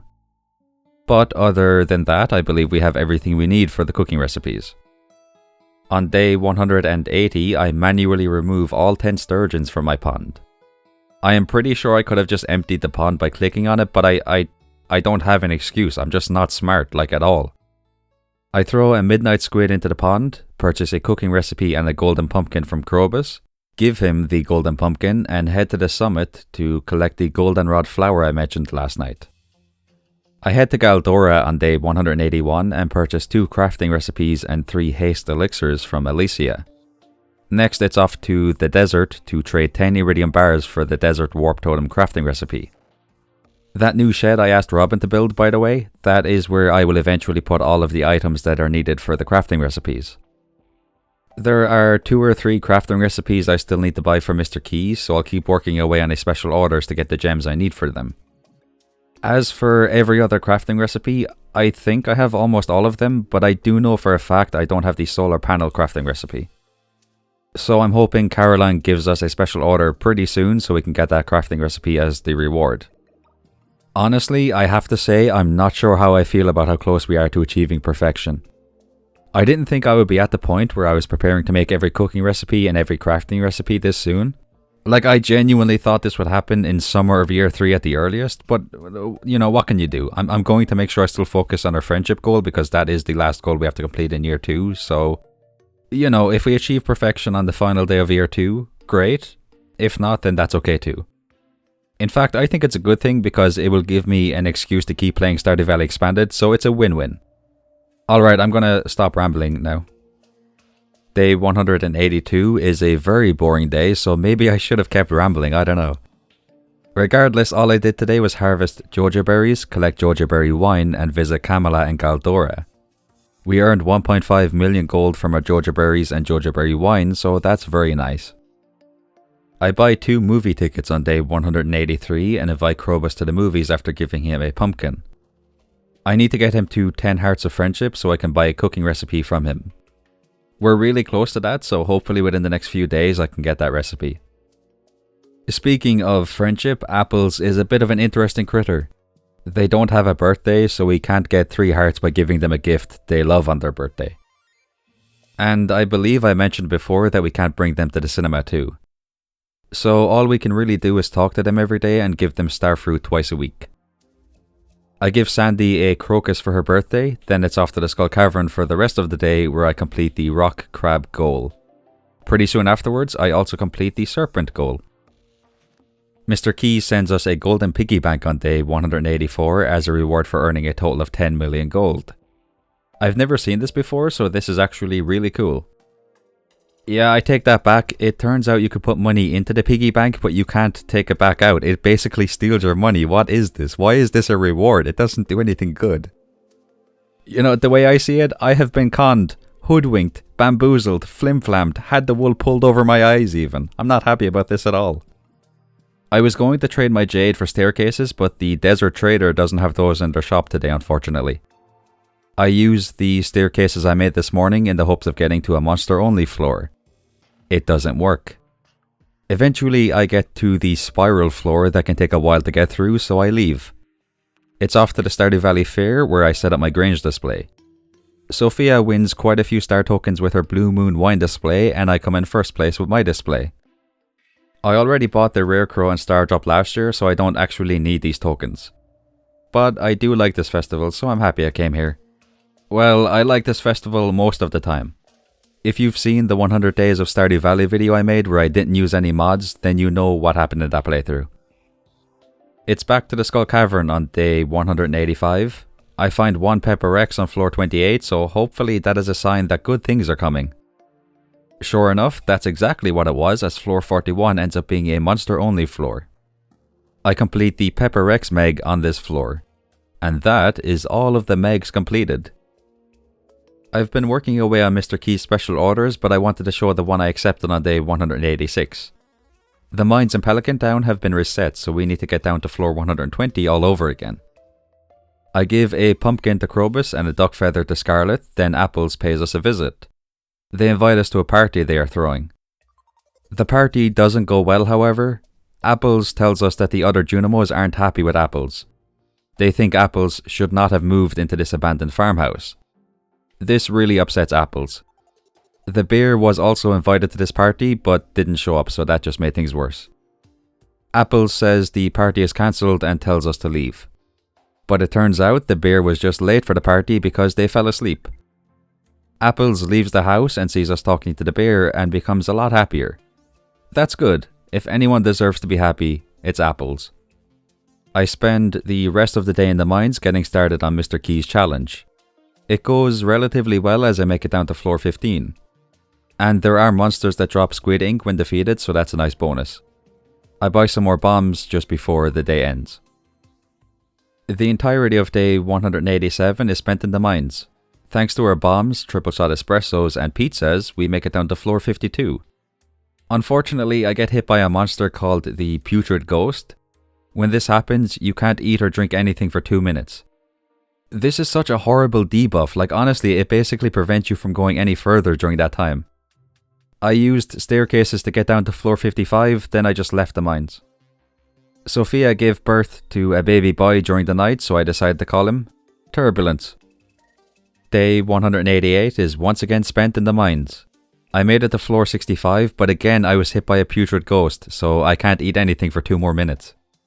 I was getting pretty frustrated at this point, but I did some research and found out that eating squid ink ravioli protects you from debuffs. So I head home, make a squid ink ravioli, wait for the nauseated debuff to go away and eat the ravioli. It works a charm and I speedrun my way through the mines, making it down to floor 95. I give a rabbit's foot to Krobus on day 189 and buy the cooking recipe I needed from him. I buy even more bombs from the dwarf, drink a haste elixir and eat a miner's treat, then run through the mines as fast as I can. This is the final day of Mr. Key's special order, so I need to get to floor 120 today. My tactic is very simple but very effective. I use bombs to blow up as many rocks as I can to get a ladder as fast as I can. I ignore every enemy unless it's a monster only floor. As soon as my health bar turns yellow, I eat a pizza. This tactic pays off as I make it down to floor 120, completing Mr. Key's special order. From now on, we can use a shrine on floor 120 to go back to the original mines or keep them this way. The biggest benefit of keeping them this way is we can get radioactive ore. We also earn almost 1.4 million gold from the wine, jojo berries and ancient fruit we shipped. Our bank account is looking pretty tasty right now. Krobus introduces us to other shadow figures on day 190. The leader says they no longer wish to fight us, they want peace. In order for this to happen though, we need to give Krobus 60 Void Souls. Void Souls can only be found in Galdora as far as I know, so that is exactly where I go. I buy some elixirs from Kamala, pick up the Burglar's Ring from the Adventurers Guild and head back to Galdora. The Burglar Ring results in monsters dropping twice as much loot when defeated. My plan was to defeat monsters to get Void Souls, but it turns out they're basically a forage item too, so I can just run around the place picking them up. I reach the entrance to Castle Village, but we can't enter it because there's a barrier preventing us from going in. I'm fairly certain we'll be able to go in here the next time Stardew Valley Expanded is updated though. Also, the Lightning Elixir I bought from Kamala gives us plus 8 speed. I need to buy these every time I see her. I explore the rest of the area and I find a place with a bunch of swords. Eventually I make it to a separate area with ghosts and mummies. I think. I'm not entirely sure what they are, to be honest. Then I get knocked out. Oof. I only lost 4 items, which isn't too bad. I did lose 2 Void Souls, which isn't exactly the best news, but I can ask Marlon to recover them, so it's all good. I also buy 5 Gravity Elixirs from Kamala. They basically increase our pickup range for items by a lot, so if we go back through the Skull Cavern again, they'll come in handy. I have made a discovery on day 191. Sophia has decided to place a chair in this room. Honestly though, it doesn't look bad at all. It just needs to be maneuvered into a different place. Now it looks perfect. I buy Pierre's missing stock list for Mr. Key and accept a special order to ship 100,000 gold worth of freshly cooked items. The rest of the day is spent fishing to catch fish for a special order Willie gave us. He wants us to catch 5 lionfish, 5 blue discus and 5 stingray. I begin day 192 by trying to catch the remaining lionfish I need. After catching 4 fish that were not lionfish, I leave Ginger Island. I head to Galdora where I purchased the Hero Elixir crafting recipe, 3 Hero Elixirs and the Tempered Galaxy Sword and Galaxy Hammer. I spent over 1 million gold on these items, but I like shiny purple things so it had to be done. I spent some time running around collecting Void Souls. Also, the Hero Elixir is one of the best items I've ever used. I take significantly less damage after drinking it. After collecting 12 Void Souls, I leave and head to the Adventurers Guild where I ask Marlon to recover the 2 Void Souls I lost a couple of days ago. I give Pierre's missing stock list to Pierre and I purchase 250 fairy seeds. Again, I like shiny purple things. The rest of the day is spent completing Willie's special order to catch those fish. On day 193, I decide to make all of the cooking recipes I can. At this point, I believe all I need to cook is the recipe that requires 6 bearberries. And the remaining recipes I can get by watching the Queen of Sauce TV show every Sunday. So unless I have made a massive mistake or make a massive mistake in the future, we should have every recipe cooked on the final day of winter. I head to Galdora again. Alicia was there, so I bought the elixir she was selling. Then I ran around the place collecting Void Souls. Eventually, I come across a big long serpent-looking monster. I initially ran away, but then I decided that I need to prove just how powerful I am. I give it my all, putting every ounce of passion and courage I have into this battle. Then I got scared and left without defeating it. That was a bit of a humbling experience, I must say. I buy 669 coffees in the saloon, give a rabbit's foot to Scarlet while she's walking through a wall, turn the coffees I bought into triple shot espressos and toss them into the shipping bin to complete Mr. Key's special order. I head to Robin's on day 194 and buy 2 stacks of wood and 2 stacks of stone. Then I head to Piers and buy tulip, jazz, poppy and spangled seeds. I've decided to start putting every item we need for the crafting recipes into the shed. I only need to buy 1 or 2 more crafting recipes for Mr. Key, so we should have them around the end of the first week of winter. I still need to get the crafting recipe for the solar panel though, so who knows how long it's going to take before we get that. I head to the bear's shop and buy all of the honey, oak resin, pine tar and maple syrup that's being sold. I'm not taking any chances, I'm making sure I have absolutely everything I need for every crafting recipe. Day 195 is Spoop Day according to Sophia. Yeah, basically the Spirits E Festival takes place tonight. I wanted to buy garlic seeds and pears because I need 10 garlic for a crafting recipe, but I can't go into town because the Spirits E Festival is being set up. So I toss the 3 garlic I have into seed makers and receive 5 garlic seeds. That is not enough, unfortunately. I head to the Spirits E Festival where I make my way through the maze. This was difficult. Like actually difficult. It took a while, but I finally made it to the end. Leo was already there. He spent so long in the jungle on Ginger Island that this maze was a walk in the park for him. The reward for reaching the end of this maze is 3 golden pumpkins. The bad news is I had to make my way back out of the maze after that. This was just as, if not more difficult, than making my way through the maze in the first place. I purchased 25 garlic seeds on day 196. I also buy 30 deluxe speed grow. I give Susan an ice cream for her birthday and plant the garlic seeds on Ginger Island. I already had speed grow planted here, so there was no need to use the 30 speed grow I bought earlier. And that is pretty much the end of fall. I think it's safe to say we're in the end game now. All we need to do to achieve perfection is get 10 million gold so we can get the gold clock, reach max friendship with 5 or 6 more villagers, cook 4 or 5 more dishes, and craft every item. We will definitely complete the cooking one, and realistically we should be able to complete the friendship goal by the end of winter. When it comes to the crafting recipes, I have a feeling we're going to be in a position where we end up waiting 2 or 3 seasons for Caroline to give us a special order so we can get the solar panel recipe. I hope that doesn't happen, but I have mentally prepared myself for it. Alright, I'm prepared for the worst, as always. But as long as we keep selling our wine and Joja berries, we should reach 10 million gold around the end of spring, I reckon. Anyhoomst, I will see you in winter.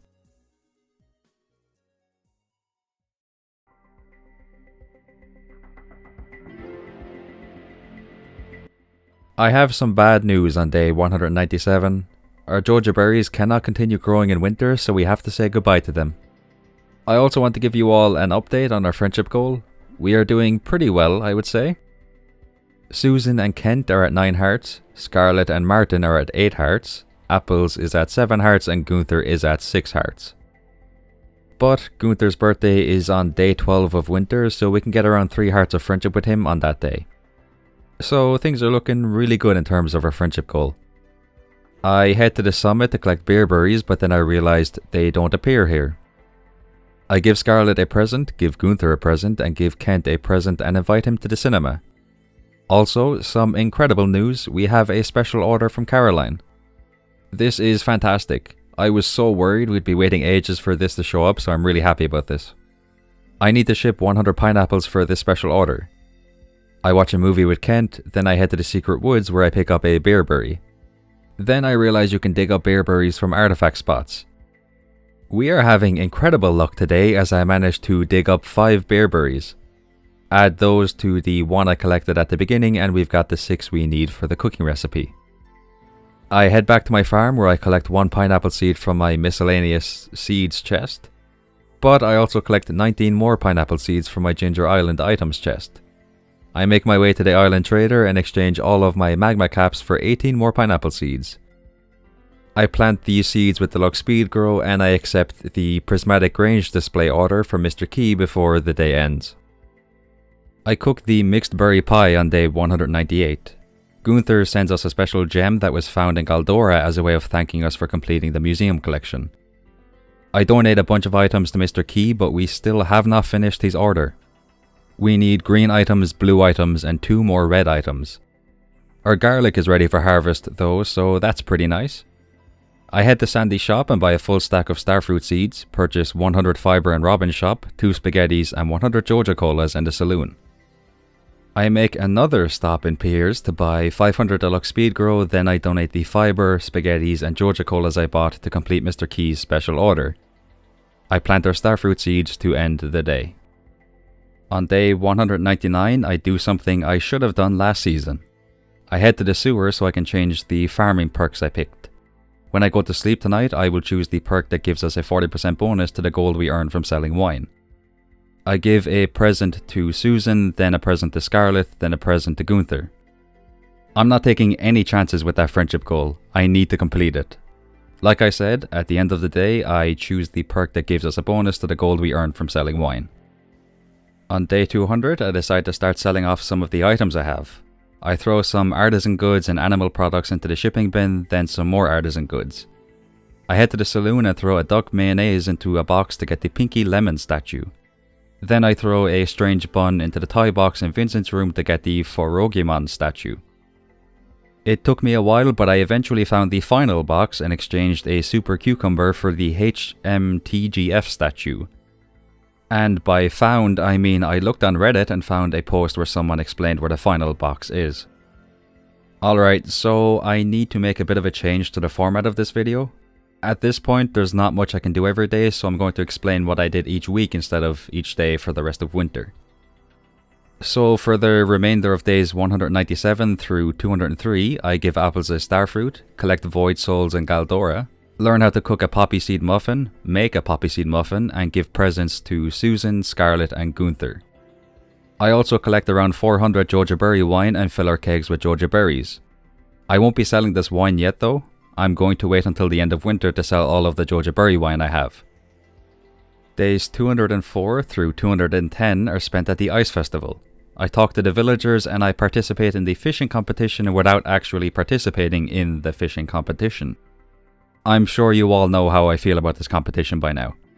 I harvest our first batch of pineapples along with the starfruit that has grown and give Gunther a birthday present. I learn how to make lobster bisque. Actually, no, I don't. I already knew how to make it, never mind. I collect our Joja Berry wine and refill the kegs with Joja Berries. Days 211 through 217 are spent giving starfruit to Apples, watching a cutscene where Apples plays with a Junimo called Peaches, giving Martin a golden pumpkin, harvesting our second batch of pineapples. Actually, I should probably mention now that I think about it. Pineapple seeds are similar to strawberry seeds in the sense that they keep producing pineapples after you harvest them for the first time. You don't have to replant them or anything like that. I give a starfruit to Apples, pushing them up to 10 hearts.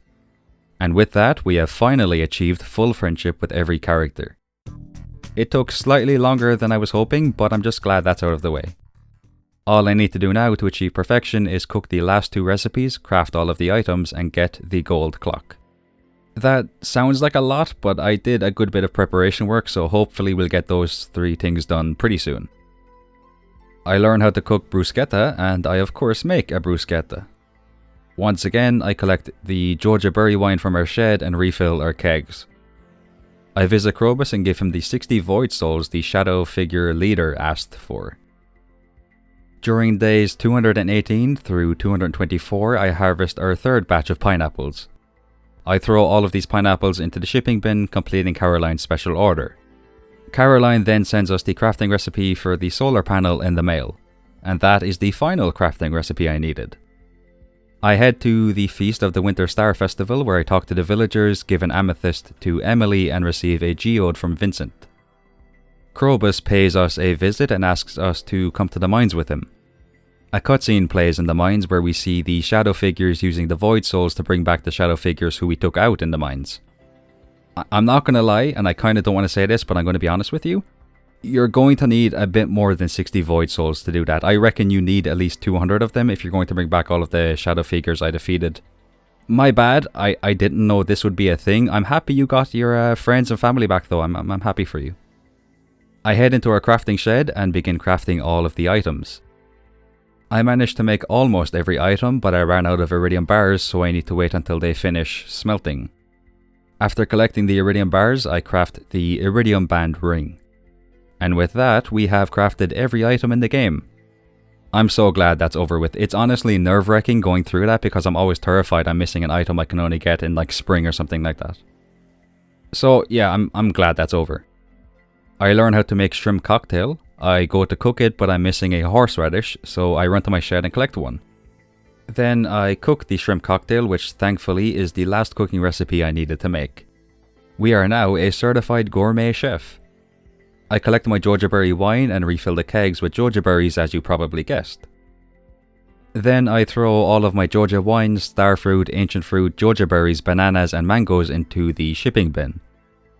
And that is the end of winter.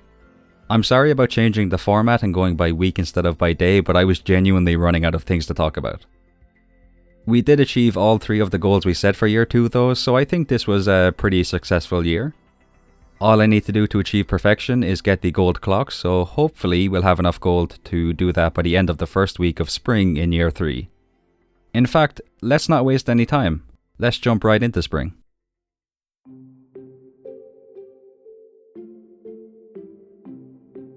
Grandpa visits us on day 225. Well, not Grandpa himself, but like Grandpa's spirit. I don't know how to explain. Anyways, Grandpa is very pleased with the progress we have made on the farm. We receive 4 candles, which is basically his way of saying, yeah, good stuff, baby. I decide to start throwing some of the items in our storage shed into the shipping bin. We still need around 1.2 million gold for the gold clock, so I just really want to get that done at this point. I basically threw at least half of our gems, our forage items, artisan goods, animal products and crops into the shipping bin today. This gave us over 900,000 gold. That's good, but it's not enough. Day 226 is Comic-Con Day. We meet Sophia and Scarlet at the bus stop and head to Zuzu City. Honestly, the environment in this cutscene is really cool. Like, I'm honestly tempted to use some of the screenshots I took as wallpaper. We head to the convention, and honestly, this is already my favorite cutscene in the entire game. I can't even imagine how much effort went into this entire cutscene. I mean, it is Sophia's 14 Heart event, so it makes sense, but still, it's really cool. Scarlet goes off to get an autograph from somebody called Dubious Cherry, so I explore the convention with Sophia. First, we go to the food court, where there's a restaurant called Burger Queen. I like that.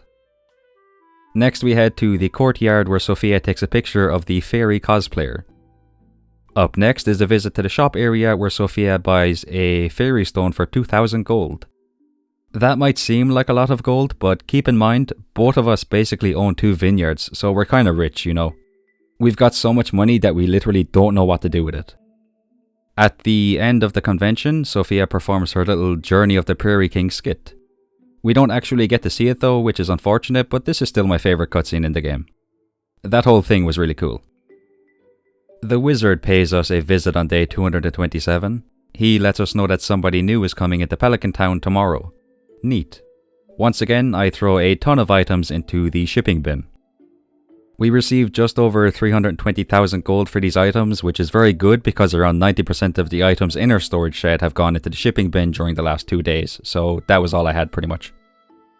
I head to the Wizard's Tower on day 228 and meet the new character. Morgan is their name. They are the Wizard's new apprentice.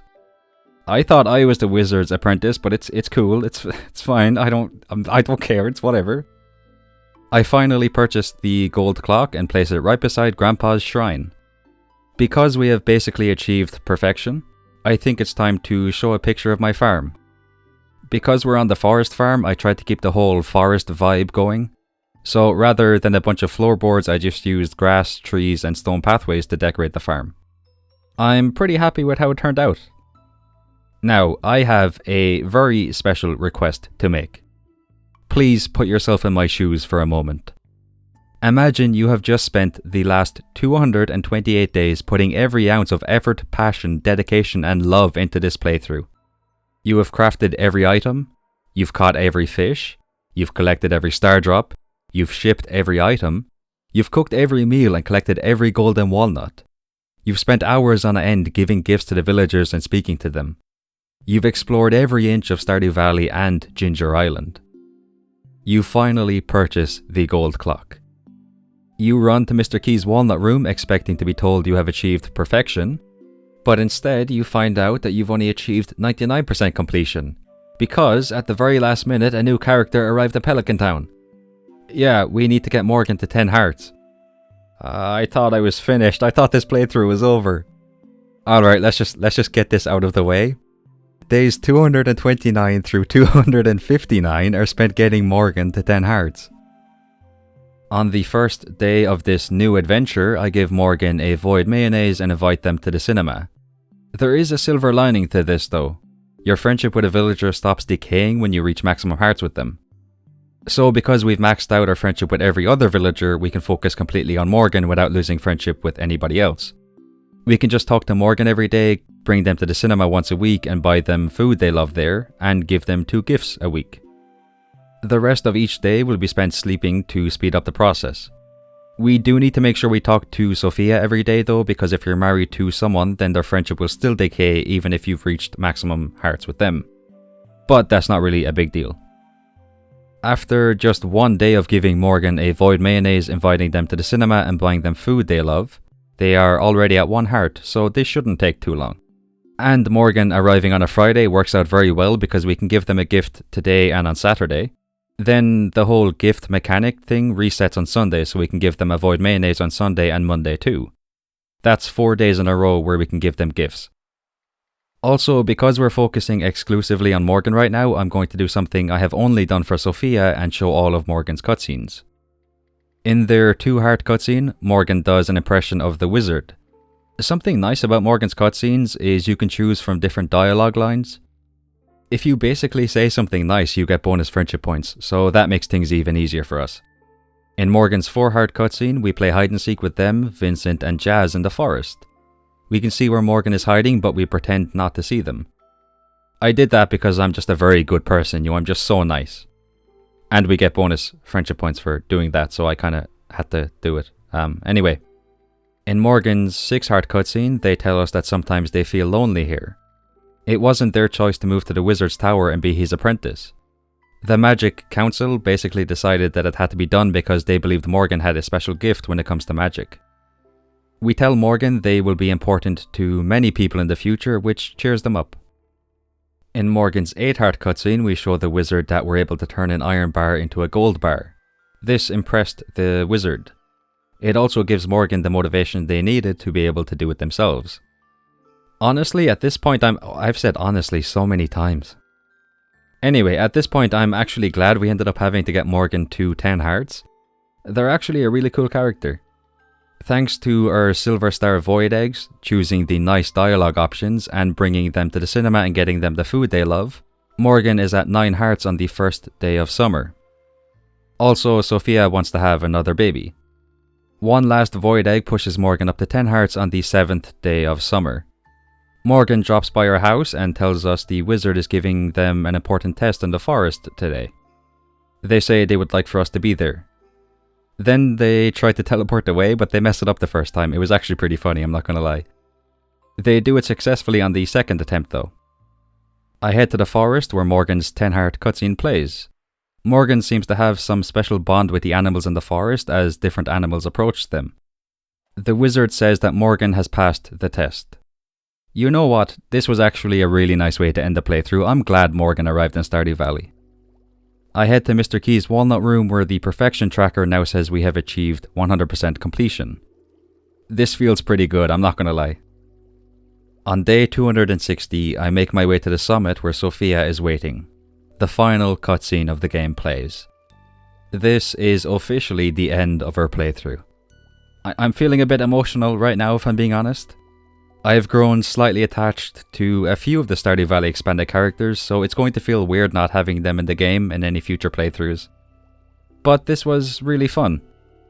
I didn't achieve perfection in Stardew Valley Expanded when I played it around a year ago, so this is the first time I've actually made it all the way to the end. I do want to address something really quickly though. The Better Mixed Seeds mod basically carried me throughout this whole thing. Like, I did not realize how good that mod is. I did a bit of research and it turns out you can only unlock Joja Berry seeds if you complete the Joja route and reach 10 hearts with Morris. This seed itself also costs 6,500 gold, so I don't think we were supposed to have 2 greenhouses and 2 farms full of them during year 2, but hey, what can you do? We used it to our advantage. It is what it is. Other than that, I'm feeling kind of proud of myself for actually finishing this playthrough. So with all of that out of the way, thank you all so much for watching. I hope you enjoyed. Have a good one.